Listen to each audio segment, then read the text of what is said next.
இந்த முன்னுரையிலே நான் எப்பொழுது கம்பனை பற்றி இந்த தலைப்புக்கெல்லாம் நான் பேச வேண்டும். நான் ஒன்றை மாத்திரம் சொல்லலாம் என்று நினைக்கிறேன். அதாவது இந்த ஒரே ஒரு பாடல், அந்த ஒரு பாடல் நேற்றும் இங்கே முழங்கியது, நேற்றுக்கு முதல் நாளும் முழங்கியது. அதாவது ராமனை திரும்பி அழைத்துக் கொண்டு வர வேண்டும் என்ற எண்ணத்தோடு பரதன் காட்டுக்கு செல்கின்றான். சென்ற பரதன் குஹனை காண்கின்றான்.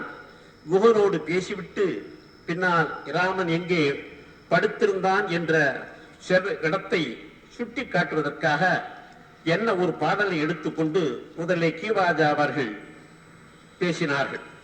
அவர்கள் பேசும் பொழுது அல்லையாண்டு அமைந்தவேனி அழகனும் அவளும் திஞ்ச என்ற ஒரு வரியை எடுத்துக்கொண்டு அல்லையாண்டு அமைந்த மேனி அழகன் என்று பஞ்ச பதங்களால் ராமனை குறிப்பிட்ட அந்த குஹன் பரதனிடத்திலே அந்த சீதையை குறிப்பிடும் பொழுது மாத்திரம் அவள் என்று ஒரே வார்த்தையில் எவ்வளோ என்பது போல சொல்லிவிட்டு போய்விட்டான் என்று சொல்லி அதற்கு ஒரு காரணம் கற்பித்தார்கள்.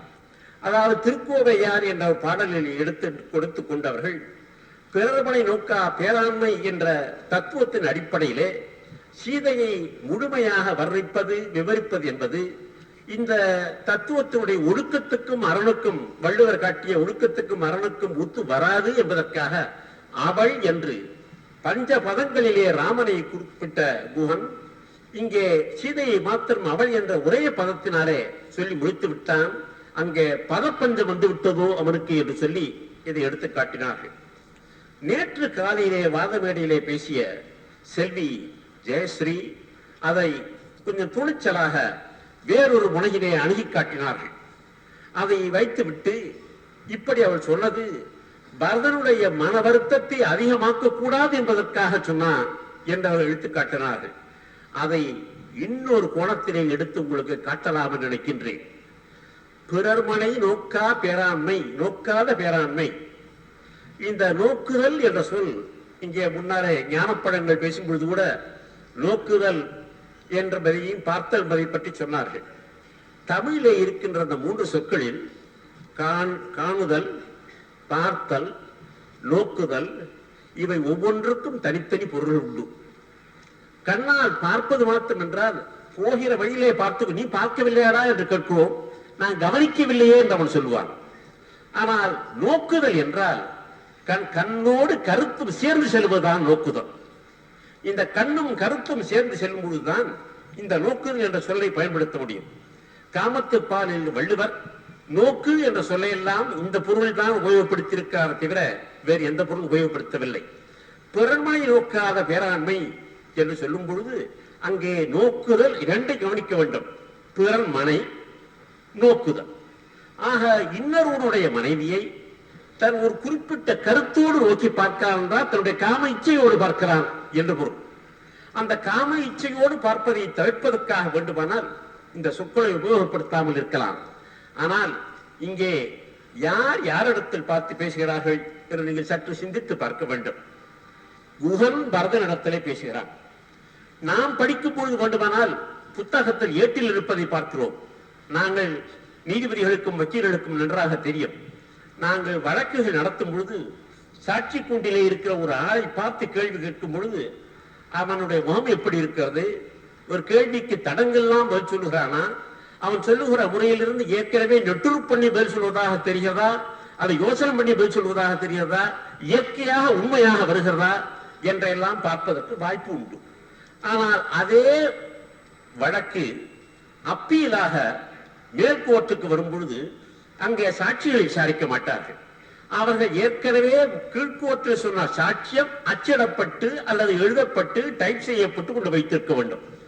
ஆக இவன் மேற்கோர்ட்டில் இருக்கிற நீதிபதிகள் பார்க்கும் பொழுது ஆளை பார்க்கவில்லை, ஆளை பார்த்து எடை போடுகின்ற வாய்ப்பு அவர்களுக்கு இல்லை. அவர்கள் அங்கே எழுத்திலே இருக்கின்ற எழுத்தை மாத்திரம் பார்த்துதான் ஒரு முடிவுக்கு வர வேண்டியிருக்கிறது.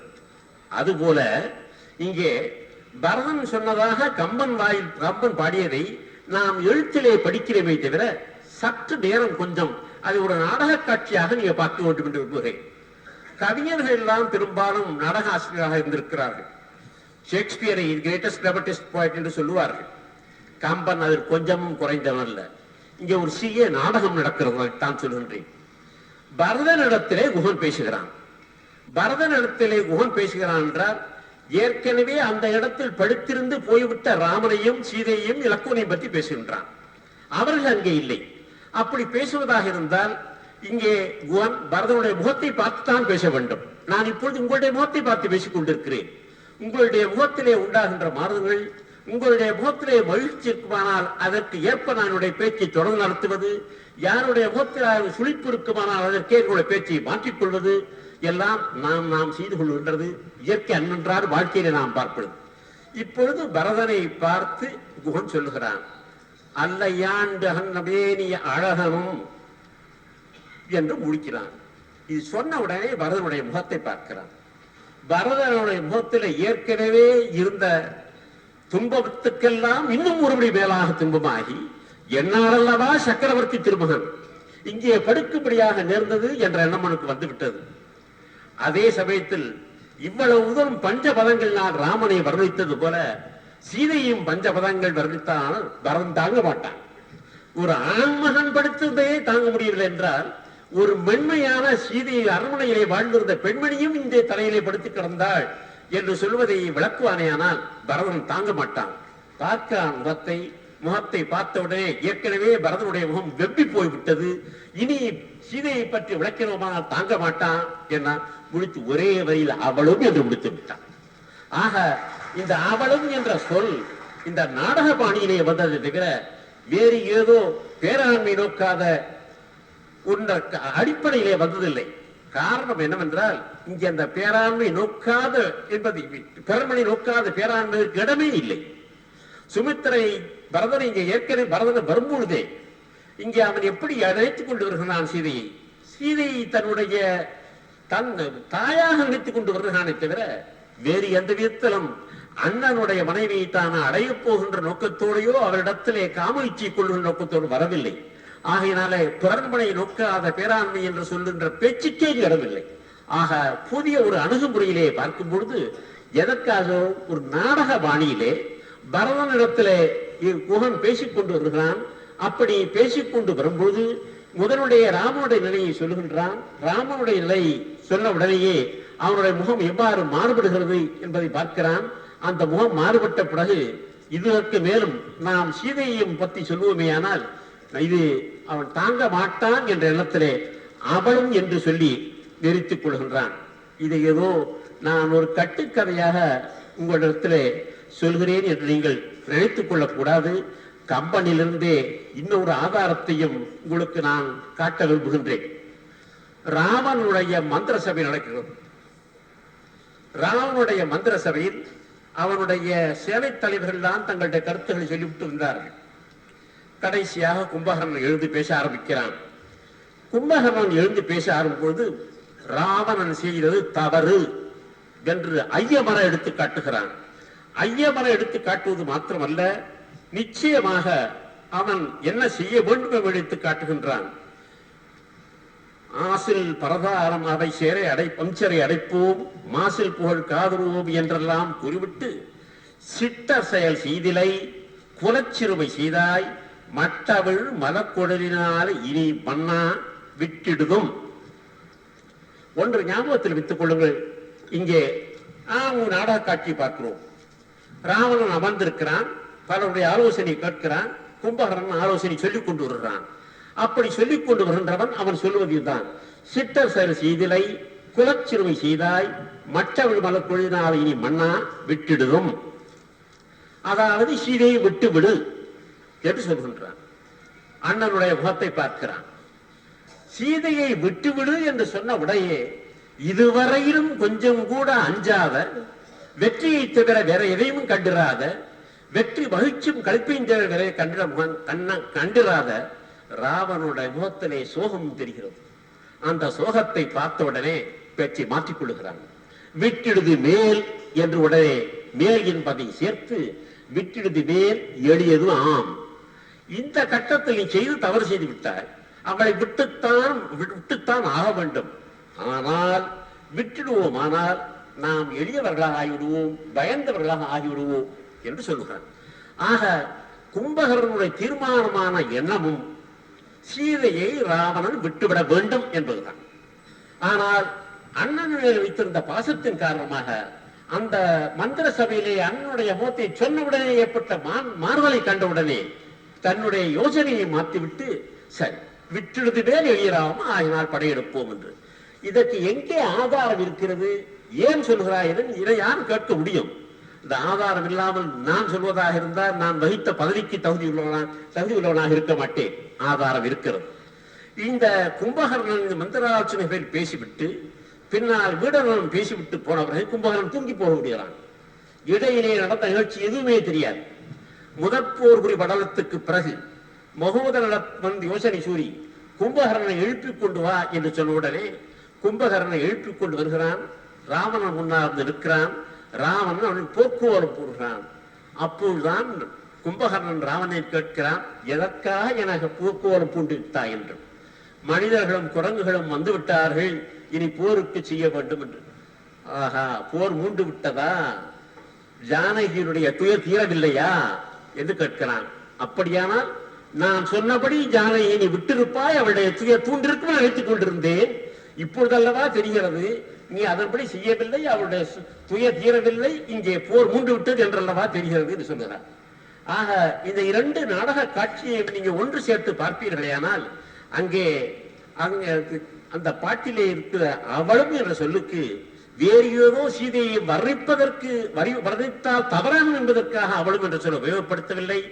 பரதனுக்கு சீதையை வர்ணித்து அவளும் இந்த நிலைக்கு படுத்து கிடந்தாள் என்று சொன்னால் பரதன் தாங்க மாட்டான் என்பதற்காகத்தான் குகன் அவளும் என்று சொல்லி முடித்தான் என்பதை ஒரு புதிய அணுகுமுறையிலே நான் உங்களுடைய அறிஞர்கள் மக்களிடத்திலே நான் இதை வைக்கிறேன்.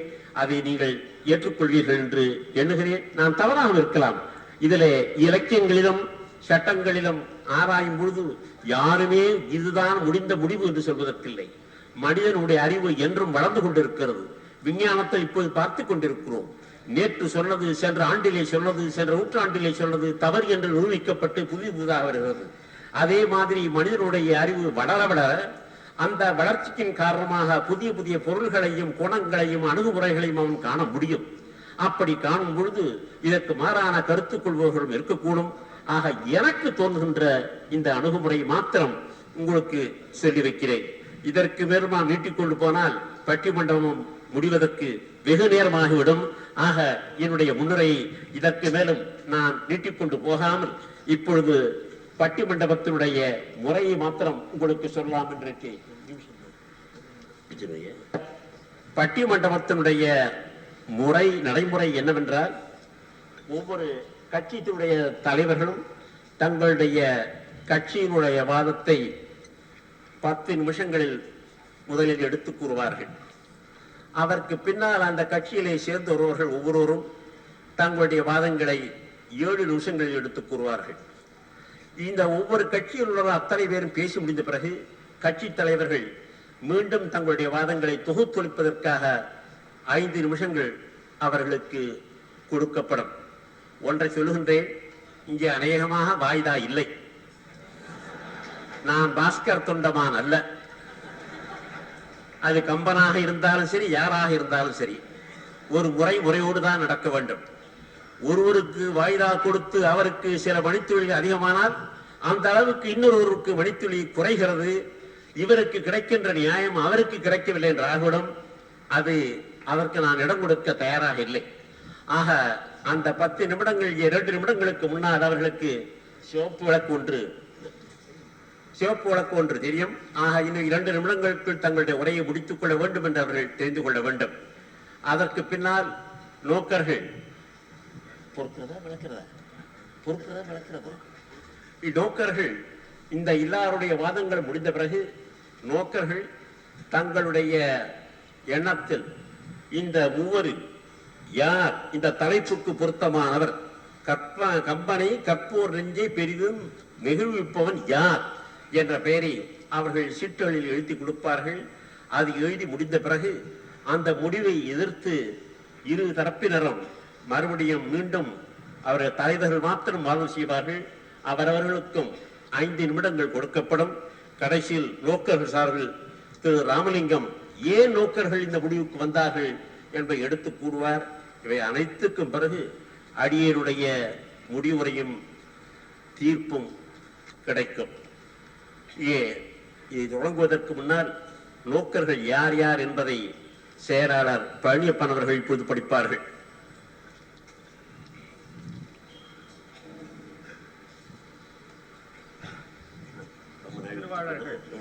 வண்ணாரப்பேட்டை வக்கீல் தா ராமலிங்கம், ஜி கே சுந்தரம் கோயம்புத்தூர், மூமே முத்துராமன் காரைக்குடி, கா ஆஷா பத்மநாபன் திருப்பத்தூர், பூ சி கிருஷ்ணமூர்த்தி திருவொற்றியூர், மு சண்முகம் பிள்ளை மேற்கு மாம்பலம், கே கிருஷ்ணசாமி பிள்ளை மயிலை, ந கோவிந்தசுவாமி புதுவை, வே நல்லதம்பி சென்னை, வி ஸ்ரீனிவாசன் அண்ணாநகர், மு ராமசாமி ராசிபுரம், கல்லை தே Kannan Chennai, doctor S Ramanathan Thiruvallikeni, A K Veerasamy Thiruvallikeni, Nainamalai Tiruchengode, ஆ ஜே ராமசாமி முதலியார் சென்னை, நெல்லை ஆ Rajanandam Mylai, Sundararajan Namakkal, S N Kuppusamy Mudaliar Vellore, P C Seethapathi Salem, A Sivaramakrishnan Chennai, M S Meiyappan Santhome, P R K Mani Ambattur, ச கம்பராமன் மதுரை, மா சுப்பிரமணிய பிள்ளை பாளையங்கோட்டை, எம் எஸ் கோபால் திருவான்மியூர், வி ஜெயபிரகாஷ் நாராயணன் வண்ணை, டி ராமப்பா ராயப்பேட்டை, அரங்க ஸ்ரீனிவாசன் திண்டுக்கல், நா Chandrasekaran Choolaimedu, K Govindarajalu Besant Nagar, K M Murugappan Kotturpuram, Pazha Annamalai Vadachennai, Balakrishnan Mylai, கோ ஜெயச்சந்திரன் வேலூர், ப திருப்பதி சுவாமி வண்ணை, வி தேவபால் அயன்புரம். திருவாட்டிகள் Ranganayaki Rajagopalan Thiruvallikeni, Divya Kotturpuram, R Vanathi Thiruvallikeni, S Saraswathi Chittoor, S M Lakshmi Mylai, சா மங்கையர்கரசி காரைக்குடி, கோதை ஸ்ரீனிவாசன் அண்ணாநகர், அபயாம்பிகா பாலமுரளி கிருஷ்ணா தேனாம்பேட்டை. இனி கம்பெனி கற்போர் நெஞ்சை பெரிதும் நெகிழ்ப்பவன் பரதனே என்ற தலைப்பில் அதன் அணித்தலைவர் திரு தாக்கு சுப்பிரமணியம் அவர்கள் பேசுவார்கள்.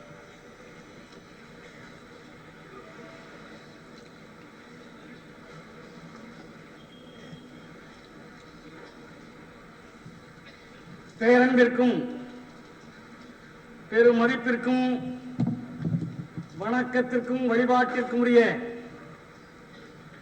பரதன் கவித்த வெண்கொற்ற கொடையின் கீழ் இருந்து கொண்டு தீர்ப்பு வழங்க அமர்ந்திருக்கக்கூடிய நீதிபதி அவர்களே, ஏனென்றால் கம்பராமாயணத்துடைய முடிசூட்டு விழாவின் பொழுது வெண்கொற்ற கொடை கவித்து நின்றவன் பரதாழ்வானாகிய என்னுடைய பரதன்.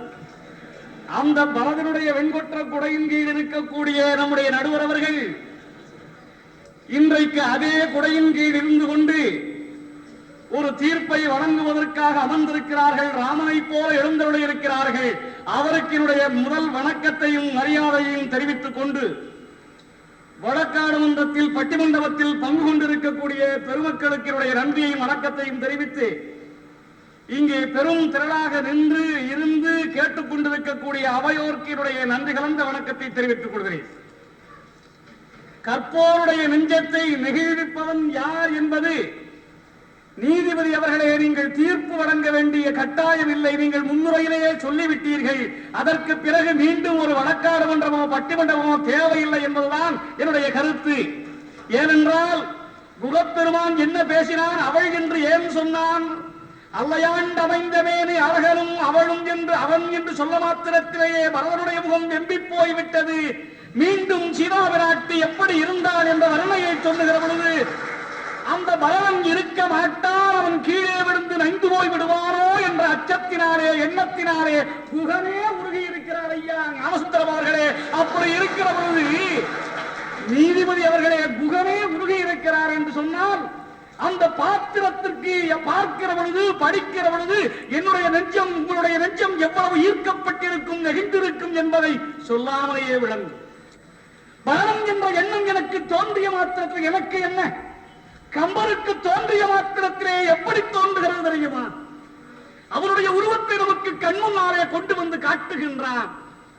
பரதன் எப்படி இருந்தான் என்று மிக அருமையாக சொன்னான். யார் வாயிலாக சொன்னான்? சுமந்திரன் வாயிலாகவும் சொன்னான். ராமபிரானே சொல்கிறாரே, தொழுதுயர்வு கையினன் துவண்ட மேனியன். தொழுது உயர் கையினன் எப்பொழுது பார்த்தாலும் கரங்களை குவித்துக் கொண்டே வருகிறான். தெற்கு திசை தவிர வேற திசை அறியாதவன் என்னுடைய பரதன். தொழுதுயர் கையினன் துவண்ட மேனியன். அழுது அழி கண்ணினன் அவலம் இது என அழுது அழுது அந்த கண்களை உடையவனாகிய பரதன் அவலம் எப்படி இருக்கும் என்றால் அவலத்தினுடைய ஒட்டுமொத்தமான பாத்திரமே பரதனாக இருக்கிறான் என்றால் அதல்லவா நம்முடைய நெஞ்சத்தை ஈர்க்கிறது. நீதிபதி அவர்களே, நம்முடைய நெஞ்சத்தை ஈர்க்கிறது. இன்னொன்று உங்களை கேட்க பணிவோடு வெட்டப்படிவோடு கேட்டுக் கொள்கிறேன். நெகிழ்ச்சி என்பது எப்பொழுது வரும் என்றால் தியாகத்தினாலே வரும் அல்லவா? தியாகத்தினால் வரும்.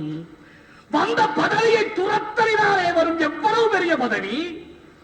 பதவிக்காக இன்றைக்கு நீதிபதி அவர்களே, பதவிக்காக எத்தனை பேர் என்ன பாடுபடுத்திக் கொண்டிருக்கிறார்கள் என்று எனக்கு தெரியும், உங்களுக்கு தெரியும், இங்கே உள்ள அத்தனை பேருக்கும் தெரியும். சாதாரணமாக நம்முடைய நாட்டிலே இறந்தால் கூட என்ன சொல்கிறார்கள்? சிவலோக பதவி அடைந்தார் என்பதை வருத்தத்துடன் தெரிவித்துக் கொள்கிறேன் என்கிறார். நான் ஒருவரை பார்த்து கேட்டேன், அவர்தான் சிவலோக பதவி அடைந்திருக்கிறாரே, நீ ஏனப்பா வருத்தப்படுகிறாய் என்று கேட்டேன். அவர் சொல்லுகிறார், நன்றாக இருந்த சிவலோகத்தை இவர் போய் கெடுத்திருப்பாரே எங்களுக்காக நான் வருத்தப்படுறேன். பதவி என்பது இன்றைக்கு எப்படி போய்விட்டது நீதிபதி அவர்களே? பதவி என்று சொல்லக்கூடிய ஒரு நிலையை எப்படி எல்லாம் இந்த உலக மக்கள் அங்கலாய்த்து அடிவோட்டுக் கொண்டிருக்கிறார்கள். ஆனால் வந்த பதவி ஆண்டிருந்தால் யாராவது தவறு என்று சொல்லி இருப்பார்களா? தாயுரை கொண்டு தாதை உதவிய தரணி தன்னை தீவிர என்ன நீத்து சிந்தனை முகத்தில் தேக்கி போயிர என்ற போது புகழினோய் தன்னை கண்டால் 1000 ராமரின் கீழ் ஆவோ தெரியுமம்மா. யாராவது பரதனை கூப்பிட்டு அரசாண்டிருந்தால் நீ செய்த தவறு என்று சொல்லி இருப்பார்களா? சொல்லி இருக்க மாட்டார்களே. ராமன் தருகிறான், நீ ஆண்டு கொள் என்று சொல்லி எனக்கு தேவையில்லை என்று அவன் வீசி எதுகிறான். பரதன் தரக்கூடிய அண்ணன் தம்பி சகோதர பாசத்திலே பதவி என்பது எனக்கு தேவையில்லை என்று சொல்லி துச்சமாக வீசி எதுகிறானே, அதெல்லாம் நம்முடைய நெஞ்சத்தை ஈர்க்கிறது. இன்றைக்கு அந்த அவசியம் படிக்க வேண்டிய பாடலல்லாது என்ன சார்? பரதன் வருகிறான், வரக்கூடிய காட்சியை கண்டானே, வர்க்கலையினுடையானை மாசடைந்தனை யானை, வர்க்கலையினுடையானை மாசடைந்தனை யானை, நற்கலையின் மதி என்ன நகையிழந்த முகத்தானை. சிரிப்பே இல்லை சார். பரதனுடைய மூச்சு முகத்திலே சிரிப்பே இல்லையே. பரதனுடைய முகம் எப்படி சோர்ந்து போயிருக்கிறது தெரியுமா? வருத்தத்தினாலே வெம்பி போயிருக்கிறது அவருடைய முகம். அவனும் அண்ணனை போல மனவுரில் இருந்து வருகிறான். வர வேண்டுமா? அவனும் அண்ணனை அப்படி போகிறான் என்பதற்காக அவனும் ராஜ்யபாரத்தை ஏற்றுக்கொண்டு சடாமுடி தவிக்காமல் மகுடத்தை தரித்துக் கொண்டு வந்திருந்தால் ராமன் ஏனா இப்படி வந்தார் என்றால் கேட்கவா போகிறான்? வர்க்கலையினுடையானை மாசடைத்த வெய்யானை கல் கனிய கனிகின்ற துயரான். கல்லு கூட பரதனுடைய முகத்தை பார்த்து கனியும் என்றால் இவர்களுக்கு கனிவு வரவில்லையே என்றுதான் எனக்கு வருத்தம் நீதிபதி அவர்களே. கல் கனிய கனிகின்ற துயரானை கண்ணுற்றான். யாரு? குகன். கல் கனிய கனிகின்ற துயரானை கண்ணுற்றான். வில் கையினின்று இடைவீழ விம்முற்று நின்றொழிந்தான். வில்லு கூட கீழே விழும்படியான அளவிற்கு கீழே தானாக விடுகிறது. பரதனா இப்படி இருக்கிறான் என்று பரதனை பார்த்து இந்த குகப்பெருமாளே உருகி உருகி உருகி உருகி சிந்து வரும் கண்ணீர் என்றால் அதல்லவா நமக்கு நெகிழ்ச்சி. பெரிய உடையாரே, பெரிய உடையார். ஜடாயுவுக்கு ஸ்ரீ வைஷ்ணவ சம்பிரதாயத்திலே பெரிய உடையார் என்று பெயர். பெரிய உடையார். ஜடாயு உண்மையிலேயே நெகிழ்ச்சிக்குரிய பாத்திரம்தான், நான் ஏற்றுக்கொள்கிறேன். ஆனால் தனியாக படிக்கிற பொழுது, பரதனோடு ஒப்பிடுகிற பொழுது அல்ல. ஜடாயு உயிர் கொடுத்தான். உயிர் கொடுக்க வேண்டிய கடமையினாலே கொடுத்தான். ஏன் மருமகளை காப்பாற்ற வேண்டிய பொறுப்பு மாமனாருக்கு இல்லையா? ஏனென்றால் என்றைக்கு ராமனை தன்னுடைய மகன் என்று ஏற்றுக் கொண்டு விட்ட பிறகு, சீதா பிராட்டியை தன்னுடைய மருமகளாக்கி கொண்டு விட்ட பிறகு, மருமகளாகிய சீதையை காப்பாற்ற வேண்டிய பொறுப்பினாலே உயிர் விட்டால் அதற்கு பலன் கிடைத்தது தெரியுமா? தசரதனுக்கு கிடைக்காத ஒரு பெரும் பேறு கிடைத்தது. என்ன தெரியுமா? தசரதனுக்கு ஈமக்கடன் ஆற்றக்கூடிய சிறப்பு ராமபிரான் பெறவில்லை, தசரதனும் பெறவில்லை. ஆனால் இங்கே சடாயு இறந்த பிறகு எம்பெருமான் ராமச்சந்திரமூர்த்தியை கடைசி காரியத்தை செய்து முடிக்கிறார் என்றால் எண்ணுகிற பொழுது நம்முடைய உள்ளத்திலே மகிழ்ச்சி தோன்றுகிறதே தவிர நெகிழ்ச்சி தோன்றவில்லை, நெகிழ்ச்சி தோன்றவில்லை. ஆஹா, ஜடாயுவுக்கு எவ்வளவு பெருமை ஐயா, ஜடாயுவுக்கு எவ்வளவு பெருமை அம்மா, எவ்வளவு பெருமை. அந்த பெருமை மகிழ்ச்சி, மகிழ்ச்சி வேறு நெகிழ்ச்சி வேறு அம்மா, மகிழ்ச்சி வேறு நெகிழ்ச்சி வேறு. ஜடாயுவை இணைக்கிற பொழுது என்னுடைய உள்ளத்திலே அவ்வளவு பெரிய பேறு கிடைத்ததே ஜடாயுவிற்கு என்று எண்ணுகிற பொழுது எனக்கு மகிழ்ச்சி ஏற்படுகிறது. இன்னொன்று சொல்லுகிறேன், பிறர் பழியையும் தன் பழியாக எவர் ஏற்றுக்கொள்கிறாரோ அப்பொழுதுதான் நெகிழ்ச்சி வரும். நம்முடைய குற்றத்தை, பிறர் குற்றத்தையும் நம் குற்றமாக ஏற்றுக்கொள்ள வேண்டும். ஏற்றுக்கொள்கிறான் பரதன். பிறர் குற்றத்தை தான் செய்த குற்றமாக, கைகேயினுடைய குற்றத்தை தன்னுடைய குற்றமாக, அவருடைய பழியை தன் பழியாக ஏற்றுக்கொள்கிறான். இன்றைக்கு என் பழியை இன்னொருத்தன் மேல போடத்தான் நான் தயாராக இருக்கிறேன் தவிர பிறர் பழியை நான் ஏற்றுக்கொள்ள தயாராக இல்லை. அதனால் தான் ராமபிரானே பரதனை பார்த்து உத்தமன், பரதனை எண்ணுகிற பொழுது உத்தமன் பெரிது, பரதன் உத்தமனாதல் உண்டோ, எத்தாய வயிற்றில் பிறந்தாலும் பரதன் போல் பெரிது உத்தமன் என்ற சொல்லை பயன்படுத்துகின்றார். என்றால் உத்தமன் என்பது வியாக்கியானம் எழுதிய பெரியவாச்சான் பிள்ளை அவர்கள் எழுதுகிறார்கள், பிறர் துன்பத்தையும் தன் துன்பமாக எவர் ஏற்றுக்கொள்கிறாரோ அவர்தான் உத்தமனாக இருக்க முடியும். அந்த உத்தமனாக திகழ்ந்தவன் பரதன் என்ற காரணத்தினாலே தான். ஒண்ணும் இல்லை, டிக்கெட் வாங்காம ட்ரெயின்ல போறான். என்ன பேரு, சென்னைக்கு வந்துட்டான் மதுரையில இருந்து. நான் இல்ல, வந்துட்டான்னு வச்சுக்கிறீங்க, திடீரென்று நீங்களான்னு கேட்டாதீங்க. வந்துட்டா என்ன சொல்றான் தெரியுமா? எப்படிடா நீ மதுரையிலிருந்து சென்னைக்கு வந்தேன்? கள்ள ட்ரெயின்ல வந்தேன் சார். இவன் டிக்கெட் இல்லாம வர்றதுக்கு ட்ரெயினா கள்ளட்டை ஆச்சு. இவன் டிக்கெட் இல்லாம இவன் தான் கள்ளத்தனமா வந்திருக்கிறான், ட்ரெயினுக்கு கள்ளட்டையின் பேர் வைக்கிறான். அது மாதிரி இன்னைக்கு இருக்கு. ஆனால் பரதாழ்வான் தன்னுடைய பிறருடைய குற்றத்தை, கைகேயினுடைய குற்றத்தை தன் குற்றம் என்று எண்ணிக்கொண்டு எப்படி இருந்தான் பரதன். பரதன் இவர்கள் சொல்ல போகிறார்கள், ஜடாயு உயிரை விட்டான், உயிரை விட்டான். நான் மறுக்கவில்லை, பரதனும் உயிரை விட துணிகிறான். கடைசி கட்டத்திலே ராமன் வருவதாக சொன்ன 14 ஆண்டுகளுக்குள்ளே வரவில்லை என்றால் நானும் இறப்பேன் என்று இறப்பதற்கு தயாராக இருந்திருக்கிறான். ஆஞ்சநேயன் வந்து அந்த எரியை கரியாக்கவில்லை என்றால் எங்கள் பரதனும் ஆண்டிருப்பான், எங்கள் பரதனும் உயிர் கொடுத்திருப்பான். அதனால் தானே படிப்படியாக உயர்ந்து கொண்டே செல்லுகின்றான். முதல்ல அறிமுகப்படுத்துகிற பொழுது தள்ளறிய பெருநீதி தனியாறு புகமண்டும் பள்ளவனும் தகையானை பரதனும் பெயரானை என்று சொல்லி பரதனும் ராமனும் சமம் என்று சொன்னான். அடுத்து கொஞ்ச தூரம் சென்ற பிறகு இங்கே விஸ்வாமித்திரர் சொல்லி முடித்து விட்ட பிறகு குகன் வாயிலாக பேச வைத்தான். 1000 ராமர் இங்கே ஆவரோ தெரிகிறம்மா என்று 1000 ராமன் கூட உனக்கு சமமாக முடியாது, முடித்து விடுகிறேன். கடைசியாக சொல்லுகிற பொழுது கோசலை சொன்னாரே, உன்னுடைய அருளை நினைக்கின்ற பொழுது கோடி ராமர் கூட உனக்கு இணையாக முடியாது என்று படிப்படியாக உயர்த்திக் கொண்டே போகிறான் என்று சொன்னார். நீதிபதி அவர்களே, என்னுடைய நெஞ்சத்தை, உங்களுடைய நெஞ்சத்தை, இந்த விளக்கியுடைய நெஞ்சத்தையும் ஈர்த்திருப்பது பரதன் தான் என்று சொல்லி வாய்ப்புக்கு நன்றி தெரிவித்து மீண்டும் வருகிறேன். நன்றி, வணக்கம்.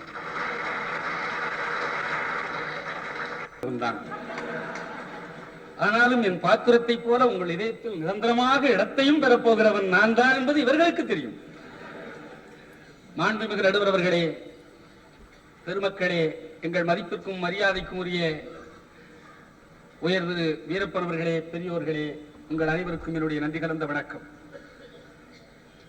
பரதனுடைய நிலையைக் கண்டு குகன் எவ்வாறு வருந்தினானோ அதுபோல பாவம் தாக்கு சுப்பிரமணியம் இப்படி தாவியும் எம்பியும் குதித்தும் பேசினால் இவருக்கு என்ன வந்து விடுமோ என்று நான் வருந்துகின்றேன். அவர் ஒரு பாட்டை அற்புதமாக எடுத்து சொன்னார். அவர் ரொம்ப கெட்டிக்காரர், பொய் சொல்ல தெரியாது. ஆனா சொன்னாலும் கடைசியில நான் ரொம்ப சத்தியம்தான் சொல்றேங்கிறத கடைசி வரிய சொல்லாம விட்டுட்டே காட்டுவார். கற்கனிய கலிகின்ற துயரானை கண்ணுற்றான் விற்கையினின் இடைவீட விம்முற்று நின்று ஒழிந்தான். நின்றவனை கண்டு இறங்குவோமா? நின்றவனுக்காக இறங்கி விழுந்தவனை கண்டு ஐயோ பாவம் விழுந்துட்டானேன்னு சொல்லுவோமா? நின்ற ஆள் உங்க பரதன், அவனை கண்டு விழுந்த ஆள் எங்களுடைய குகன். நான் புதுசா சொல்ல, நீங்க சொன்ன பாட்டிலேயே உங்களுக்கு எதிரான கருத்து இருக்கிறத நீங்க பார்க்க மறந்துட்டீங்க. ஒருவேளை கண்ணாடி போடாத குறையோ என்று நான் நினைக்கிறேன். பெருமக்களே, ரொம்ப அழகா பேசுறார். இந்த ஜடாயு பற்றி எவ்வளவு அழகா சொன்னாருங்கிறீங்க தாக்கு சுப்பிரமணியம். ரொம்ப அழகு, பெரிய உடையா உயிரை கொடுத்தாருன்னு நீங்க உங்க உயிரை விடாதீங்க.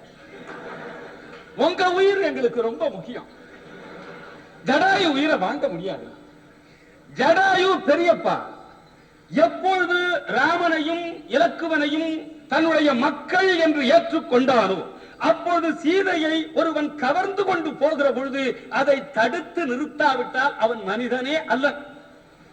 ஆக ஜடாயு செய்த செயல் இருக்கிறதே, அது தன்னுடைய குடும்பத்தை காப்பாற்றுவதற்கு, தன்னுடைய சகோதரனுடைய மறுகைக்கு வந்த இழப்பை காப்பாற்றுவதற்காக மேற்கொண்ட ஒரு செயல், ஒரு துணிகரமான செயல். செத்தாலும் சாவோம் என்று போனானே, அது பாராட்டுக்குரியதே தவிர நெகிழ்ச்சிக்கு உரியதில்லை. பரதன் கள்ளறிய பெருமீதி தனியோரு முகவண்டும் பள்ளவனும் தகையான், ரொம்ப உயர்ந்தவன், தொழத்தகுந்தவன், ஆழ்வான் இல்லையா? பரவாழ்வான். ஆனா இந்த ஆழ்வான் யாரு? ஒரே தந்தைக்கு பிறந்திருந்தா ஒரு ரத்த பாசம் என்போம். இவர்கள் 4 பேரும் ஒரு பிண்டத்துக்கு பிறந்தவர்கள், ஆகவே பிண்ட பாசம் என்று அழைக்கலாம். சகோதரன் ஒருவன் தன்னுடைய அண்ணனுக்காக வருந்துவதும் கண்ணீர் வடிப்பதும் ஒன்றும் வியப்புக்குரிய செயல் அல்ல, வியப்புக்கே உரிய செயல் அல்ல, எங்க நெகிழ்ச்சிக்குரிய செயல். கொஞ்சம் காஃபி கொடுத்து உங்க ஆற்றாமையை போக்கிக் கொள்ளுங்கள். பரதன் இவர் கேட்கிறார், ஏன் பரதன் பதவியை ஏற்றுக்கொண்டிருந்தால் என்ன குறை வந்திருக்கும் என்று. பதவியை ஏற்றுக்கொள்ளுவதற்கு முன்பே பரதனை பார்த்து அவனை தன்னுடைய மகனாக வளர்த்த தாய் கோசலை கேட்கிறாள், மகனே, அந்த கைகேயை இழைத்த கை தவத்தை நீ அறிந்திலையோ? கைகேயை செய்த கொடுமை உனக்கு தெரியாதோ என்று கேட்கிறாளே. அப்பொழுது தசரதன் துடித்து விழுகிறானே, புலம்புகிறானே. அதை கண்டு வேண்டுமானா நமக்கு இரக்கம் வருகிறது. இப்படி தனக்கு வரக்கூடிய பழியை நீக்கிக் கொள்ள வேண்டிய ஒரு கட்டாயம், பழியை நீக்கிக் கொள்ள வேண்டிய ஒரு நெருக்கடி பரதனுக்கு இருந்தது. ஆனால் பரதனை போல எந்த பழியை துடைக்க வேண்டிய கட்டாயம் இல்லாதவன், ஜடாயுவை போல எந்த உறவும் இல்லாதவன் எங்கள் குகன். அதை விட உங்க பரதன் படித்தவன் சார், உங்க பரதன் படித்தவன். ஆனா உங்க ஜடாயு இருக்கவானே, அவன் படிக்காட்டி போனாலும் தசரதனோட நெருங்கி பழகி தசரதனை உடலாகவும் தன்னை உயிராகவும் கருதி கொண்டிருந்தவன். ஆனா எங்க வேடன் இருக்கிறான குகன், அவன் படிக்காதவன். அவன் தெரிஞ்சது, அவனுக்கு தெரிஞ்சதெல்லாம் கொல்லு, வெட்டு, குத்துங்கிற சொல்லுதான். இப்படிப்பட்ட பரதன் நெகிழ்ச்சி எங்க வருகிறது தெரியுமா?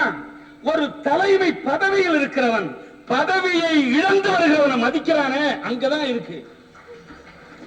சில பேருக்கு பதவியில இருந்தாலும் மதிப்பு, சில பேர் பதவியில இருந்தாலும் சரி, இல்லாட்டி போனாலும் சரி மதிப்பு சார்.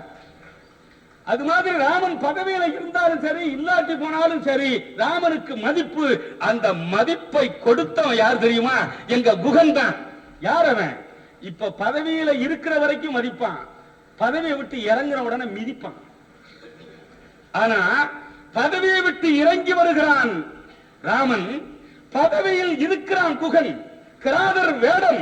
ஆனா தன்னை ஒரு அரசன் என்று கருதி கொண்டா வருகிறான். நாவாய் வேட்டுவன் என்று வருகிறான். தேவா நின்கடல் சேவிக்க வந்தவன் நாவாய் வேட்டுவன் நாயன் என்று சொல்லிக் கொள்கிறானே, தன்னை ஒரு ராஜா நாய் என்று சொல்லிக் கொள்கிறானே. இங்கதான பணிவை கண்டு நமக்கு நெகிழ்ச்சி வருகிறது. இப்ப யாராவது போய் ஒரு ராஜா கிட்ட, இப்ப ராஜா எங்க, ஒரு அமைச்சர் கிட்ட போய் ஐயா என்று சொன்னா அவர்கள் என்ன சொல்லுவார் தெரியுமா? என்ன சொன்னாய் என்பார்கள். ஆனால் தங்களை நாய் என்று சொல்லிக் கொள்ள மாட்டார்கள். நாவாய் வேட்டேன் நாயேன் என்று தன்னை சொல்லிக் கொள்கிறானே, எவ்வளவு பெரிய சிறப்பு! அதை விட இன்னொன்று, பரதனுக்கு உயர்வு கூட எங்க குகனால வந்ததுதான். குகனுடைய சிறப்பு எங்க தெரியுமா தெரிகிறது? ராமன் தான் குகனுக்கு அளவுகோல். குகனுக்கு அளவுகோல் ராமன் தான். அப்படி ராமனை பெரிதாக மதிக்கிற குகன், வரக்கூடிய பரதன் ராமனை அழிக்க வந்து விட்டான்னு நினைக்கிறான். ராமனை காட்டிலிருந்தும் துரத்த வந்து விட்டான்னு நினைக்கிறான். அப்ப என்ன சொல்றான்? அஞ்சன வண்ணனன் ஆருயிர் நாயகன் ஆளாமே வஞ்சனையால் அவ செய்திய மன்னர் மந்தாரே செஞ்சரம் என்பன தீயுமிழ்கின்றன செல்லாவோ உஞ்சிவர் போய்விடும் நாய்க்கோன் என்றனை ஓதாரோ ஆழநெடுந்தரை ஆறு கடந்திவர் போவாரோ வேடநெடும்படை கண்டு விளங்கிடும் வில்லாளோ தோழமை என்றவர் சொல்லிய சொல்லொரு சொல்லன்றோ ஏழமை வேடன் இறந்திலன் என்றனை ஏசாரோ என்று பேசுகிறானே. இந்த ஆத்திரத்தில் குகன் ராமனிடத்தில் கொண்ட அன்பு இருக்கிறது. ஆத்திரத்தில் எப்படி தண்ணீருக்குள்ளே மின்சாரம் அடங்கி கிடக்கிறதோ அதுபோல இந்த ஆத்திர மொழியில்தான் குகன் ராமனிடத்தில் கொண்ட அன்பு இருக்கிறது. இந்த அன்பு எப்படி மலர்கிறது? வரக்கூடியவன் ராமனை அடிப்பதற்காக வரவில்லை, ராமனை அழைப்பதற்காக வந்தான் என்று கேட்டவுடன் எப்படி கலங்குகிறான் குகன். அப்படி கலங்கியது மாத்திரமல்ல, அவனை பார்த்து 1000 ராமர் நின்கேள் அவரோ தெரியலம்மா என்று கொண்டாடுகிறானே. இங்கேதான் குகனுடைய பண்பை நாம் உணர்கிறோம். குகன் ராமனை விரும்புகிறவர்களை எல்லாம் போற்றுகிறவன். குகன் ராமனை யார் எதிர்க்கிறார்கள் என்று நினைக்கிறானோ அவர்களையெல்லாம் எதிர்ப்பவன். ஒரு வேடன், அந்த வேடன் தாயை காட்டிலும் நல்லன்பு உடையவன் என்று பேசப்படுகிறான், தாயினும் நல்லான் என்று போற்றப்படுகிறான். அது மாதிரி ராமனுக்கு தேனையும் மீனையும் கொண்டு வந்து தர்றானே, ஏன் தெரியுமா? வைணவ உரையாசிரியர்கள் குறிப்பிடுவார்கள், கங்கையின் ஆழத்தில் கிடக்கக்கூடிய கங்கையை போல என் அன்பு ஆழமானது என்பதை காட்டுவதற்காக மீனையும், மலையில் இருக்கக்கூடிய தேனை போல என்னுடைய நட்பு உயர்வானது என்பதை காட்டுவதற்கு தேனையும் கொண்டு வந்தான் என்பார்கள். அப்படிப்பட்ட குகனை பற்றி ஒன்று சொல்லுகிறேன். நம்மையெல்லாம் கரையேற்றுகிறவன் ராமன், ராமனையே கரையேற்றியவன் எங்கள் குகன். ராமனை கரையேற்றிய குகனை கண்டு நெகிழவில்லை என்றால் உங்களை யாராலும் நெகிழ வைக்க முடியாது. ராமனே நெகிழ்ந்து போகிறான். ராமனே நெகிழ்ந்து போகக்கூடிய அளவு குகன் மிகச்சிறந்த ஒரு பாத்திரமாக இருக்கிறான். நீங்க மறுபடியும் வருவேன்னு சொல்லிட்டு போனீர்கள். பெரும்பாலும் மறுபடியும் வர்றேன்னு சொல்லிட்டு போறவர்கள் வர்றதே கிடையாது. ஒன்னே ஒண்ணு சொல்றேன் உங்களுக்கு, அடுத்த முறை வந்தா போதாது, இதுக்கு பதில் வரணும். பரதன் சகோதரன் என்ற முறையில் அவன் செய்த செயல்கள் எல்லாம் கடமை. அவனுக்கு ஒரு படி வரும். கேகையர் தவம் அறிந்திரையோ என்று கோசலை கேட்டார். ஆகவே அவன் அந்த நிலையில் இருக்க வேண்டிய கட்டாயம். உங்காளு ஜடாயு ரொம்ப பெரியவர், மதிப்புக்குரியவர், நீங்களே பெரிய உடையார்னு சொல்லிட்டீங்க. உங்க ஜடாயு இருக்கிறாரு, அவர் தன்னுடைய உயிரை புகழ்க்கு விற்றவர். மாமனார், எந்த மாமனாராவது மருகிக்கு ஆபத்து என்றால் அதை பார்த்து கொண்டு அந்த காலத்தில் இருக்கிறது உண்டா?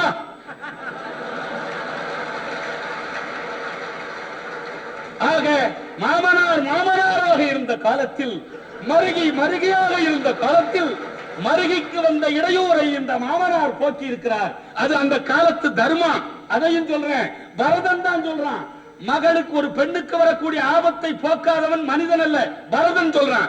6 தன்னுடன் வரும் அம்சொல் மாதரை ஊறு கொண்டு அழைக்க தன் உயிர் கொண்டு ஓடினோன் ஏறு மக்கது இடை யானும் ஏறவே என்று அவன் சபதம் சொல்றானே. ஆகவே ஒரு பெண்ணை காக்க வேண்டியது ஒருவருடைய கட்டாயம். அந்த கட்டாயத்திற்கான எங்கள் குகனுக்கு என்ன கட்டாயம்? கைமாறு எதிர்பாராமல் செய்தவன். அதனால்தான் எங்க குகன் மாத்திரம் பெருமாளானா.